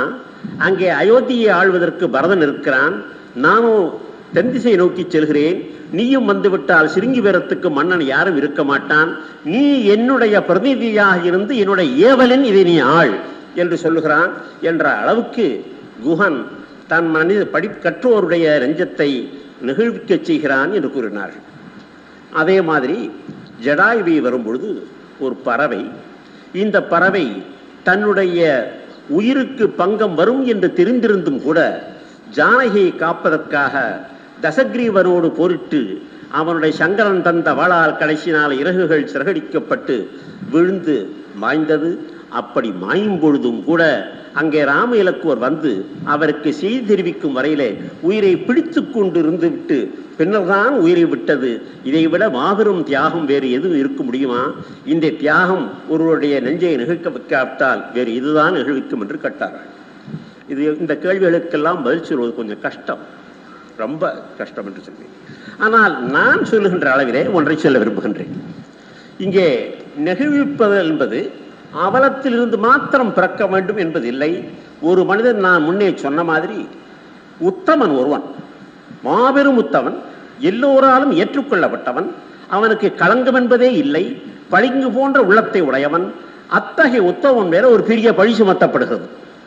அந்த பழி சுமத்தப்படுவது மாத்திரமல்ல, அவன் குற்றம் செய்தவன் என்று தண்டிக்க வேறுபடுகிறான். அப்பொழுது மனம் என்ன பாடுபடும்? அப்பொழுது மனம் நெகிழும். அதுபோலவே நான் இதை கூட சிலருக்கு தெரியும் என்று நினைக்கிறேன். தாடகை வதத்தை ஒருவர் பாடமாக கையாண்டார். சேலம் அல்லது கோயம்புத்தூர் மாவட்டத்தில் ஒரு நடந்த நிகழ்ச்சி அது. ஒரு கிராமத்தில் ஒரு மகாபெரும் கொடியவராக இருந்தார். அவரை விரும்பினவர்கள், நண்பராக கொண்டவர்கள், அவரிடத்தில் உதவி பெற்றவர்கள் யாருமே இல்லை. அதற்கு மாறாக அவரிடத்திலிருந்து தீமை அடைந்தவர்கள், அவரால் துன்புறுத்தப்பட்டவர்கள் தான் அதிகம் எல்லோருமாக இருந்தார்கள். இதை பார்த்த ஒரு இளைஞன், கம்பனுடைய ராமாயணத்தை படித்தவன், அவன் பொறுக்காமல் அந்த மனிதனை கொன்று விட்டான். கொன்று விட்டு நேராக போலீஸ் ஸ்டேஷனுக்கு போய் சேர்ந்தான். போய் சேர்ந்து விட்டு, நான் இந்த கொலையை செய்தேன் என்பதற்கு காரணம் என்ன சொன்னான், இங்கே எல்லாரையும் அழித்து விட்டு மனிதர்கள் எல்லோரையும் அடித்து சாப்பிட்டு கொண்டிருந்த தாடகையை ராமன் எப்படி வதை செய்தானோ அதை போல நான் வதை செய்து விட்டேன் என்று சொன்னான். நான் ஒரு முறை சேலத்துக்கோ கோயம்புத்தூருக்கோ கம்பன் விழாவுக்கு போகும்பொழுது இந்த செய்தி சொன்னார்கள். இது நடந்த நிகழ்ச்சி என்று சொன்ன உடனே நான் உண்மையிலே அந்த வழக்கு சம்பந்தப்பட்ட கட்டுகளை எல்லாம் வரவழைத்து பார்த்தேன். அது உண்மையான நிகழ்ச்சி. சுமார் 25 ஆண்டு அல்லது 30 ஆண்டுகளுக்கு முன்னே நடந்திருக்க வேண்டும். அநேகமாக சில பேர் கோயம்புத்தூர் சேலம் பக்கத்தில் வந்திருப்பவர்களுக்கு ஞாபகம் இருந்திருக்க வேண்டும். அந்த மாதிரி ஒரு ஆள் செய்து அவன் நாளைக்கு கொலையாளி என்று கூட்டில் நிறுத்தப்பட்டு அவனுக்கு தூக்கு தண்டனை வழங்கும் விடாமல் நம்முடைய மனம் நிகழ்த்தான் செய்யும். ஏனென்றால் அவன் சொல்ல போனால் ராமாயணத்தை படியுங்கள், அதன்படி நடங்கள் என்று எல்லோரும் சொல்லிக் கொண்டிருக்கும் பொழுது அதன்படி நடந்த ஒருவன், அதுவும் நல்ல காரியத்தை செய்த ஒருவன், சட்டப்படி அது கொலையாக ஆனாலும் கூட அவன் தூக்கு தண்டனைக்கு போகலாம்னு மனம் நிகழ்த்தான் செய்யும். இந்த நிகழ்ச்சி என்பது அவலத்தில் மாத்திரம் பிறக்க வேண்டும் என்ற அவசியம் இல்லை. இந்த நிகழ்ச்சி ஒரு மனிதன் அவனுடைய அந்தஸ்துக்கு, அவனுடைய தரத்துக்கு, அவனுடைய அறிவுக்கு, அவனுக்கு படிப்புக்கு மீறிய ஒரு காரியத்தை, யாராலும் நம்பக்கூட முடியாத காரியத்தை செய்வானேயானால் அதுவும் ஒரு மனத்தை, நஞ்சத்தை நெகிழ்விக்கத்தான் செய்யும். அதுபோலவே இங்கு வந்து ஒருவர் உயிரையே விடுகிறான். ஜடாயு தன்னுடைய உயிரை விடுகிறான். உயிரை விடும் பொழுது எப்பொழுதுமே ஒரு நல்ல காரியத்துக்காக போரிட்டு, தர்மத்துக்காக, அறத்துக்காக போரிட்டு எப்பொழுது யார் உயிர் விட்டாலும் அதை மனத்தை நிகழ்த்தான் செய்யும், சந்தேகம் இல்லை. ஆனால் கேள்வி இங்கே என்னவென்றால், இந்த 3 பேரிலும் பெரிதும் நிகழ்ப்பவர் யார் என்பதுதான். ஜடாயு நிகழ வைக்கிறான் என்பதிலும் சந்தேகம் இல்லை, பரதன் நிகழ வைக்கிறான் என்பதிலும் சந்தேகமில்லை, குகன் நிகழ வைக்கிறான் என்பதும் சந்தேகமில்லை. இதில் ஏதாவது சந்தேகம் இருக்குமானால் குற்றம் எங்களுடையது என தலைப்பு இப்படி கொடுக்கப்பட்டிருக்க கூடாது. ஆக இந்த மூவரும் நிகழ வைக்கக்கூடியவர்கள். ஆனால் இந்த மூவரிலும் யாரோ ஒருவர் மற்ற இருவரை விட அதிகமாக நிகழ வைக்கிறார். ஆக அந்த அதிகமாக நிகழ வைப்பவர் யார் என்பதை கண்டுபிடிப்பதுதான் இப்பொழுது வேலை. நோக்கர்கள் தங்களுடைய வேலை செய்து முடித்தார்கள். இப்பொழுது நான் என்னுடைய வேலை செய்ய வேண்டும். கொஞ்சம் பார்ப்போமேயானால் கொஞ்சம் கொஞ்சமாக தெரிந்து கொண்டு வரும். இங்கே ஒன்றை ஜடாயு சம்பந்தப்பட்டத்தில் தெரிஞ்சவன். கானகத்தில் வந்திருக்கின்ற ராமன் இலக்குவன் சீதையை கண்டவுடனே ஜடாயுக்கு ஏதோ அவர்களை பார்த்த உடனே ஒன்று தோன்றுகிறது. அவன் தசரதனுடைய நண்பன். ஆகினால் தசரத புத்திரர்கள் வந்திருக்கிறார்கள் இந்த சாயல் தெரிகிறது. ஆகினால் இவர்கள் யார் என்று சிந்திக்கிறான், யார் என்று கேட்கிறான், பதிலும் சொல்கிறார். அப்போது அவர்களை அழைத்து கொண்டு நீங்கள் எப்படி வந்தீர்கள், இங்கே எங்கே வந்தீர்கள் என்று கேட்கிறான். அவர்கள் பதில் சொன்னபோது தான் யாருன்னு சொல்லுகிறான். அருணனுடைய மகன் தான் என்று சொல்லி, இந்த ஆகாயம் முழுவதையும் ஆளக்கூடியவன் தான் என்று சொல்லி அந்த காட்டிலே இருப்பதையும் அவன் சொல்லுகிறான். சொல்லி கடைசியிலே சித்திரகூடத்துக்கு வந்து வழியையும் காமித்து விட்டு கடைசியாக ஒரு பாட்டு வருகிறது. காப்பதாக பொறுப்பேற்றுக் கொள்வது மாத்திரமில்லை, கடைசியாக மாரீசன் குரல் கேட்டு இலக்குவனை அனுப்புவதற்காக சீதை விரட்டும் பொழுது கூட சீதை இலக்குவன் என்ன சொல்லிக் கொண்டு போகிறான் என்றால், விதியினுடைய விளையாட்டு இது என்பது ஒருபுறம் இருக்க, அங்கே ஜடாயு இருக்கிறான் காப்பதற்காக என்ற நம்பிக்கையிலே போகிறான். அந்த நம்பிக்கையிலும் போகிறான். அத்தகைய ஜடாயு, அதாவது பார்ப்பை காக்கும் தாயை போல தன் பொறுப்பை ஏற்றுக்கொண்ட ஜடாயு, அந்த பொறுப்பை தான் ஏற்றுக்கொண்டது மாத்திரமல்லாமல் தான் ஏற்றுக்கொண்ட பொறுப்பு பிறருக்கும் தெரியும் என்பதை உணர்ந்த ஜடாயு, அந்த சீதைக்கு பங்கம் ஏற்படும் பொழுது சரணம் என்று அவள் கேட்கும் பொழுது அந்த ஜடாயு, அது ராவணனாக இருந்தாலும் யாராக இருந்தாலும் சரி, உயிர் போனாலும் சரி உயிர் போகாவிட்டாலும் சரி, அங்கே அவனோடு போரிட்டு அதன் காரணமாக மாய வேண்டி வறுமையானால் இது பெரிதும் நெஞ்சை நிகழ்த்துவது என்று சொல்வதற்கில்லை. ஏன் இந்த அடிப்படையிலே பின்னணியிலே பார்க்க வேண்டும். தசரதனுக்கு தோழன், தசரத புத்திரர்களை அவன் அணைத்துக் கொண்டவன், தெரிந்து கொண்டவன், காட்டிலே அவர்களுக்கு வாக்குறுதி கொடுத்தவன், இவர்களை மருகி மக்கள் என்று பார்ப்பினை குஞ்சுகளை தாய்ப்பார்வை பார்ப்பது போல பார்ப்பேன் என்று சொன்னவன். அப்படி சொன்னதை மாத்திரமில்லை, சொன்னதை நம்பி இலக்குவனும் கூட நான் போகிறேன் என்று போனவன். பின்னர் சரணம் என்று சீதை கேட்கும் பொழுது தான் ராவனோடு போரிடச் சென்று அந்த போரிலே கடைசியிலே சங்கரன் வந்த வாளால் வெட்டுண்டு மாய்வானேயானால் அது நெகிழ்ச்சிக்குரிய நிகழ்ச்சி தான். ஆனால் எந்த மூவரையும் விட நிகழ்ச்சிக்குரிய நிகழ்ச்சியா என்று சொல்வதாக எனக்கு தெரியவில்லை. ஆக இந்த வழியிலே ஜடாயுவை நீக்கி விடுகிறேன். எஞ்சி இருப்பவர் இருவர், எஞ்சி இருப்பவர் பரதனும் குகனும். இங்கே ஒரு விஷயத்தை நீங்கள் ஞாபகத்தில் வைத்துக் கொள்ள வேண்டும். ராமாயணம் முழுவதிலும் எப்படியோ அரச பதவி விஸ்வரூபம் எடுத்து விளையாடுகிறது. பரதனுக்குரிய சிறப்பெல்லாம் தன்னுடைய தாய் அவளுக்கு வரமாக கேட்டு வாங்கி தந்த அரசாட்சியை விட்டுவிட்டு ராமனை திரும்பி கொண்டு வர அழைத்ததற்காக போனதும், ராமன் கேட்டுக்கொண்டு போது கூட அதை ஏற்றுக்கொள்ள மறுத்ததும் என்பதுதான் பரதனுடைய பெருமை முழுவதும் இருக்கிறது. ஆக அந்த அரசாட்சி ஒன்று, அதற்கு ஒரு அருமையான ஒரு காரணம் உண்டு. பரதன் அந்த ஆட்சியை ஏற்றுக்கொண்டிருப்பான், ஆனால் யாரும் அவனை குற்றம் சொல்ல முடியாது. காரணம், அவன் வேண்டி கேட்கவில்லை, வேண்டி பெறவில்லை. தாய் கேட்டாள், தாய் கேட்டது கூட முன்னதாகவே கணவன் கொடுத்த வரத்தின் காரணமாக கேட்டாள். கணவனுக்கு வேற வழியும் இல்லை, கொடுக்க வேண்டியிருந்தது. இப்படி நியாயமாக முறைப்படி கிடைத்த ஆட்சியை பரதன் ஏற்றுக்கொண்டிருப்பானே, ஆனால் அவனை யாரும் குறை சொல்ல முடியாது. அந்த குறை சொல்ல முடியாத ஒரு நிலையிலும் கூட அந்த ஆட்சியை வேண்டாம் என்று தன்னுடைய அண்ணனிடத்தில் பாசத்தினாலும் அந்த மரபினுடைய முறை போகக்கூடாது என்பதற்காக அவன் நடந்து கொண்டதினால்தான் பரதனுடைய சிறப்பு உயர்கிறது.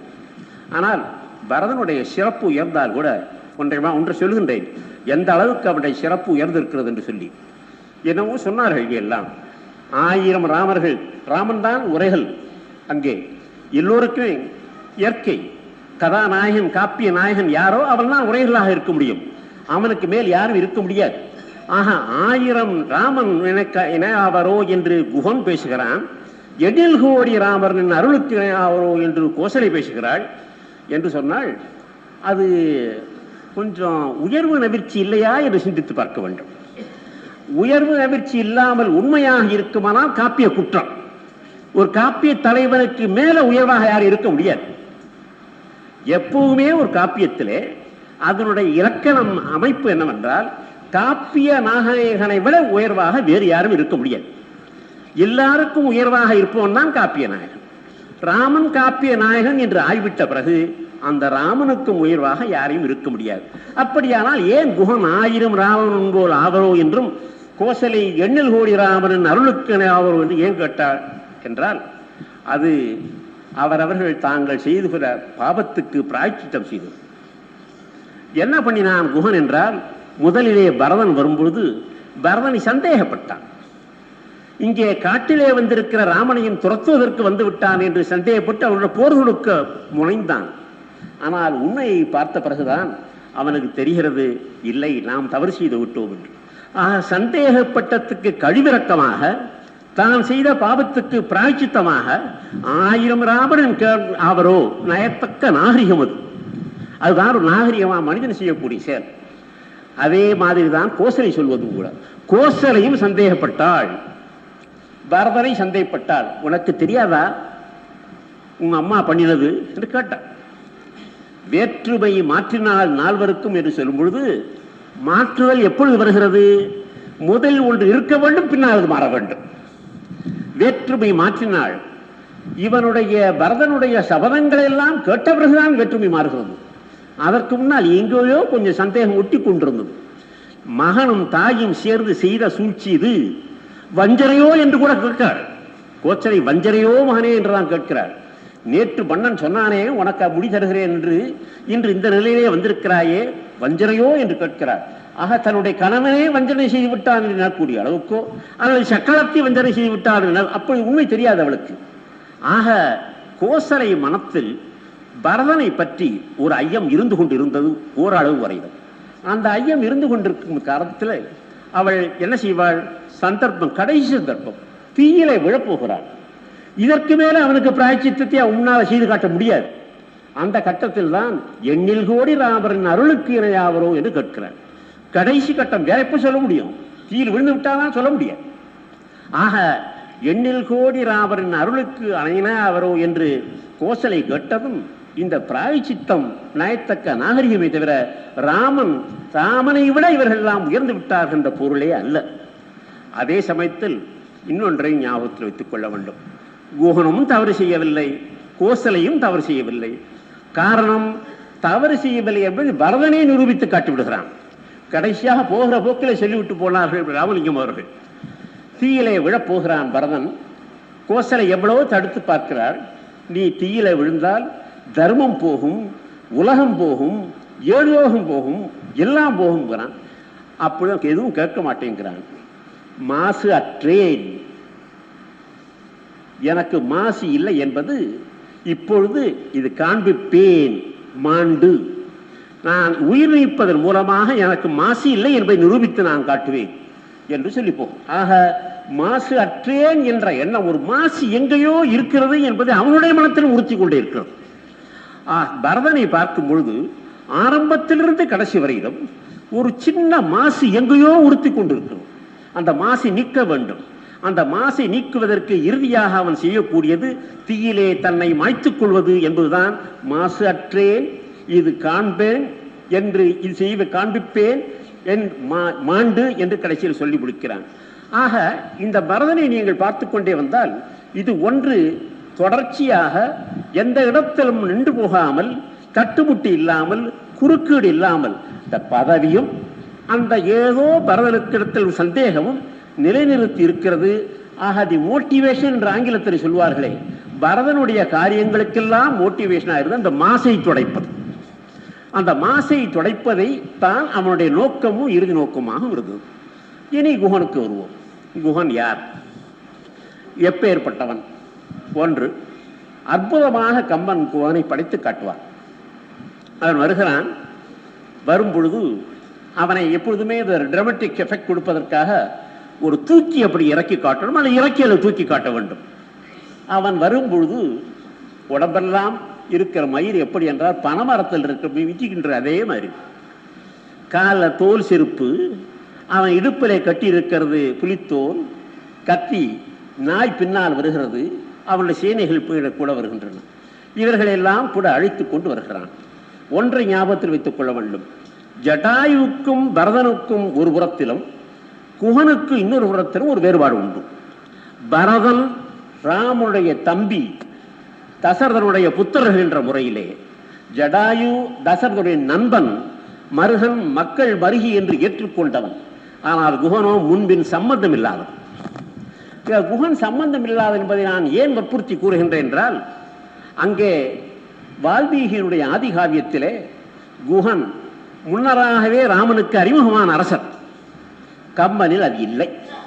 ஆகினால்தான் அவன் வரும் பொழுது மிக்க மரியாதையாக, படிப்பில்லாதவன், அறிவில்லாதவன், ஆனால் பண்புள்ளவன், தூரத்திலேயே தன்னுடைய படையினை நிறுத்திவிட்டு செருப்பை கழட்டி வைத்துவிட்டு தான் கிட்டே வந்து, லட்சுமணன் யார், ராமன் என்று அவனுக்கு தெரியாது, யார் என்று தெரியாது, இலக்குவன் தான் வெளியிலே இருக்கின்றான், அவனை கூவுகின்ற அழைக்கின்றான். அவனை கூவி அழைத்த உடனே லட்சுமணன் புரிந்து கொள்கிறான் ஆள் யார் என்று. இலக்குவனுக்கு மாத்திரம் ஒரு சிறப்பு, தனிச்சிறப்பு உண்டு. இலக்குவன் மகாபுத்திசாலி. ஆனால் ஒரே ஒரு கட்டத்தில் தான் புத்தி பின்வாங்கும். ராமனுக்கு சிறிதளவாயின் ஆபத்து என்று எங்கே வந்தால் அவனுடைய புத்தி எங்கேயோ போய்விடும். ஒரே வெறியிலும் கூத்திலும் நிற்பானே தவிர அறிவு வேலை செய்யாது. இங்கே இந்த ராமனுக்கு ஆபத்து என்ற பேச்சு இல்லை. ஒருவன் அவனை தேடி வந்திருக்கிறான் என்ற உடனே உள்ளே சென்று ராமனை பார்த்து, யாரோ ஒருவன் வந்திருக்கிறான், தாயினும் நல்லான், உடனே ஜட்ஜ்மெண்ட், அசஸ்மெண்ட். ஆளை பார்த்த உடனே வந்த முறையை பார்த்து தாயினும் நல்லான் என்று அறிமுகப்படுத்தி வைக்கிறான். குஹன் உள்ளே செல்கிறான். சென்றவன் யார் என்று சொல்லும் பொழுது, நாவாய் வேட்டுவன் நாயினும் அடியே. அங்கே ஜடாயுவை கேட்டால் அருணனின் மகன், அந்த ஆகாயம் முழுவதையும் சுத்தி வளைப்பவன். இங்கே இவனோ சிறுங்கி வேரத்தினுடைய அரசன் சொல்லுகிறான், நாவாய் வெட்டுவன் நாய் அடியே என்றுதான் அறிமுகப்படுத்திக் கொள்கிறான். அதை போல இன்னும் ஒன்று சொல்லி வைத்தார்கள், ஒரு அருமையான, அது ஒரு நாகரிகமான பண்புடைய சொல். அவன் கொண்டு வந்தது மீனையும் தேனையும். ஆனால் மீனையும் தேனையும் தான் அவனால் கொண்டு வர முடியும், அதற்கு மேல் கொண்டு வர முடியாது. ஒரு கால் பழம் காய்கனிகளை கொண்டு வந்திருக்கலாம். ஆனால் கங்கையினுடைய கரை ஓரத்தில் உடனே அவனுக்கு கிடைக்கக்கூடியது கங்கையில் இருக்கின்ற மீனும் பக்கத்தில் இருக்க மரத்தில் இருக்க தேனும் எடுத்துக்கொண்டு வந்தான். திருத்தினேன் கொணர்ந்தேன் திருவுளம் என்கொல். நம்ம ஊரில் வீட்டில் வந்து சாப்பிடுங்க சார், தினமா சாப்பிட போறீங்க, இதை சாப்பிடுங்க சார். அதை நாம் விருந்தாளியை உபசரிப்பதாக நினைத்து கொண்டு அவர்களுக்கு உத்தரவு செய்கிறோம். இங்கே இந்த படிக்காத, கல்வி அறிவில்லாத, வெறும் வெற்று அன்பை மாத்திரம் கொண்ட குஹன் வந்து திருவுளம் என்களோ, நீ வந்து சாப்பிடு என்று சொல்லிவிட்டால், ஆங்கில வார்த்தை மறுபடியும் உபயோகப்படுத்துறேன், ஒரு எம்பராஸ்மெண்ட் வந்துடும். இவன் சாப்பிட சொல்றான் அன்போடு, இவனும் சாப்பிட மாட்டான். நான் மாட்டேன்னு சொல்றதா, திருப்பி எடுத்துக்கிட்டு போன்னு சொல்றதா, திருப்பி எடுத்துட்டு போக சொன்ன மரியாதை இல்லை, அவனுடைய மனம் நோகும். ஆக என்ன சொல்கிறான் என்று கேட்டால், சாப்பிடலை. அங்கே பாட்டை பார்த்தா தெரியும். பக்கத்தில் இருந்த அந்த மீனை பார்த்த உடனே பக்கத்தில் இருந்த முனிவர்கள்லாம் முகம் சுழிச்சது கொஞ்சம். அதை பார்த்தான் அவன், புன்முறுவல் ஊத்தான். அந்த சிரிப்பை அவங்கள்ட மூக்கில் முகத்தில் உண்டான சுழிப்பை பார்த்து புன்முறுவல் ஊத்தான். திரும்பி நான் குஹனை பார்த்தான். அப்பா, நீ எப்போ அன்போடு இது கொண்டு வந்தாயோ, இது பவித்திரமானது, நான் புசிப்பதற்காக கூட அது போதும் என்று சொல்லி முடித்தான். ஆனால் குஹனை இன்னும் ஒரு கோணத்திலிருந்து பார்த்து கொள்ள வேண்டும். இரண்டொரு பாட்டுக்களை சொன்னார்கள். ஆனால் அதாவது, உன்னை இந்த நிலையிலே அயோத்தி மன்னன் இப்பொழுது அவன் எந்த வேடத்தில் வந்திருக்கிறான், தவ வேடத்தில் வந்திருக்கிறான். இந்த கோலத்தில் கண்ட உன்னை என்னுடைய கண்களை நான் பிடுங்கி எரியாத கள்வன் என்று தன்னைத்தானே கூறிக்கொள்கிறான். கள்வன் என்று தன்னைத்தானே கூறிக்கொள்வதோடு அர்த்தமில்லாமல் கடைசியாக அவனிடத்தில் அரும்புக்கு முத்திரை வைத்தார் போல ஒன்றை சொல்கிறான். அந்த ஒன்றை நான் எடுத்து காட்டினால் தீர்ப்பை நீங்களே தெரிந்து கொள்வீர்கள். சுமித்திர இடத்திலே ராமனும் இலக்குவனும் செல்கிறார்கள். அவர்கள் விடை பெற்றுக் கொள்வதற்காக செல்கிறார்கள். சுமித்திரை இலக்குவனுடைய தாய்.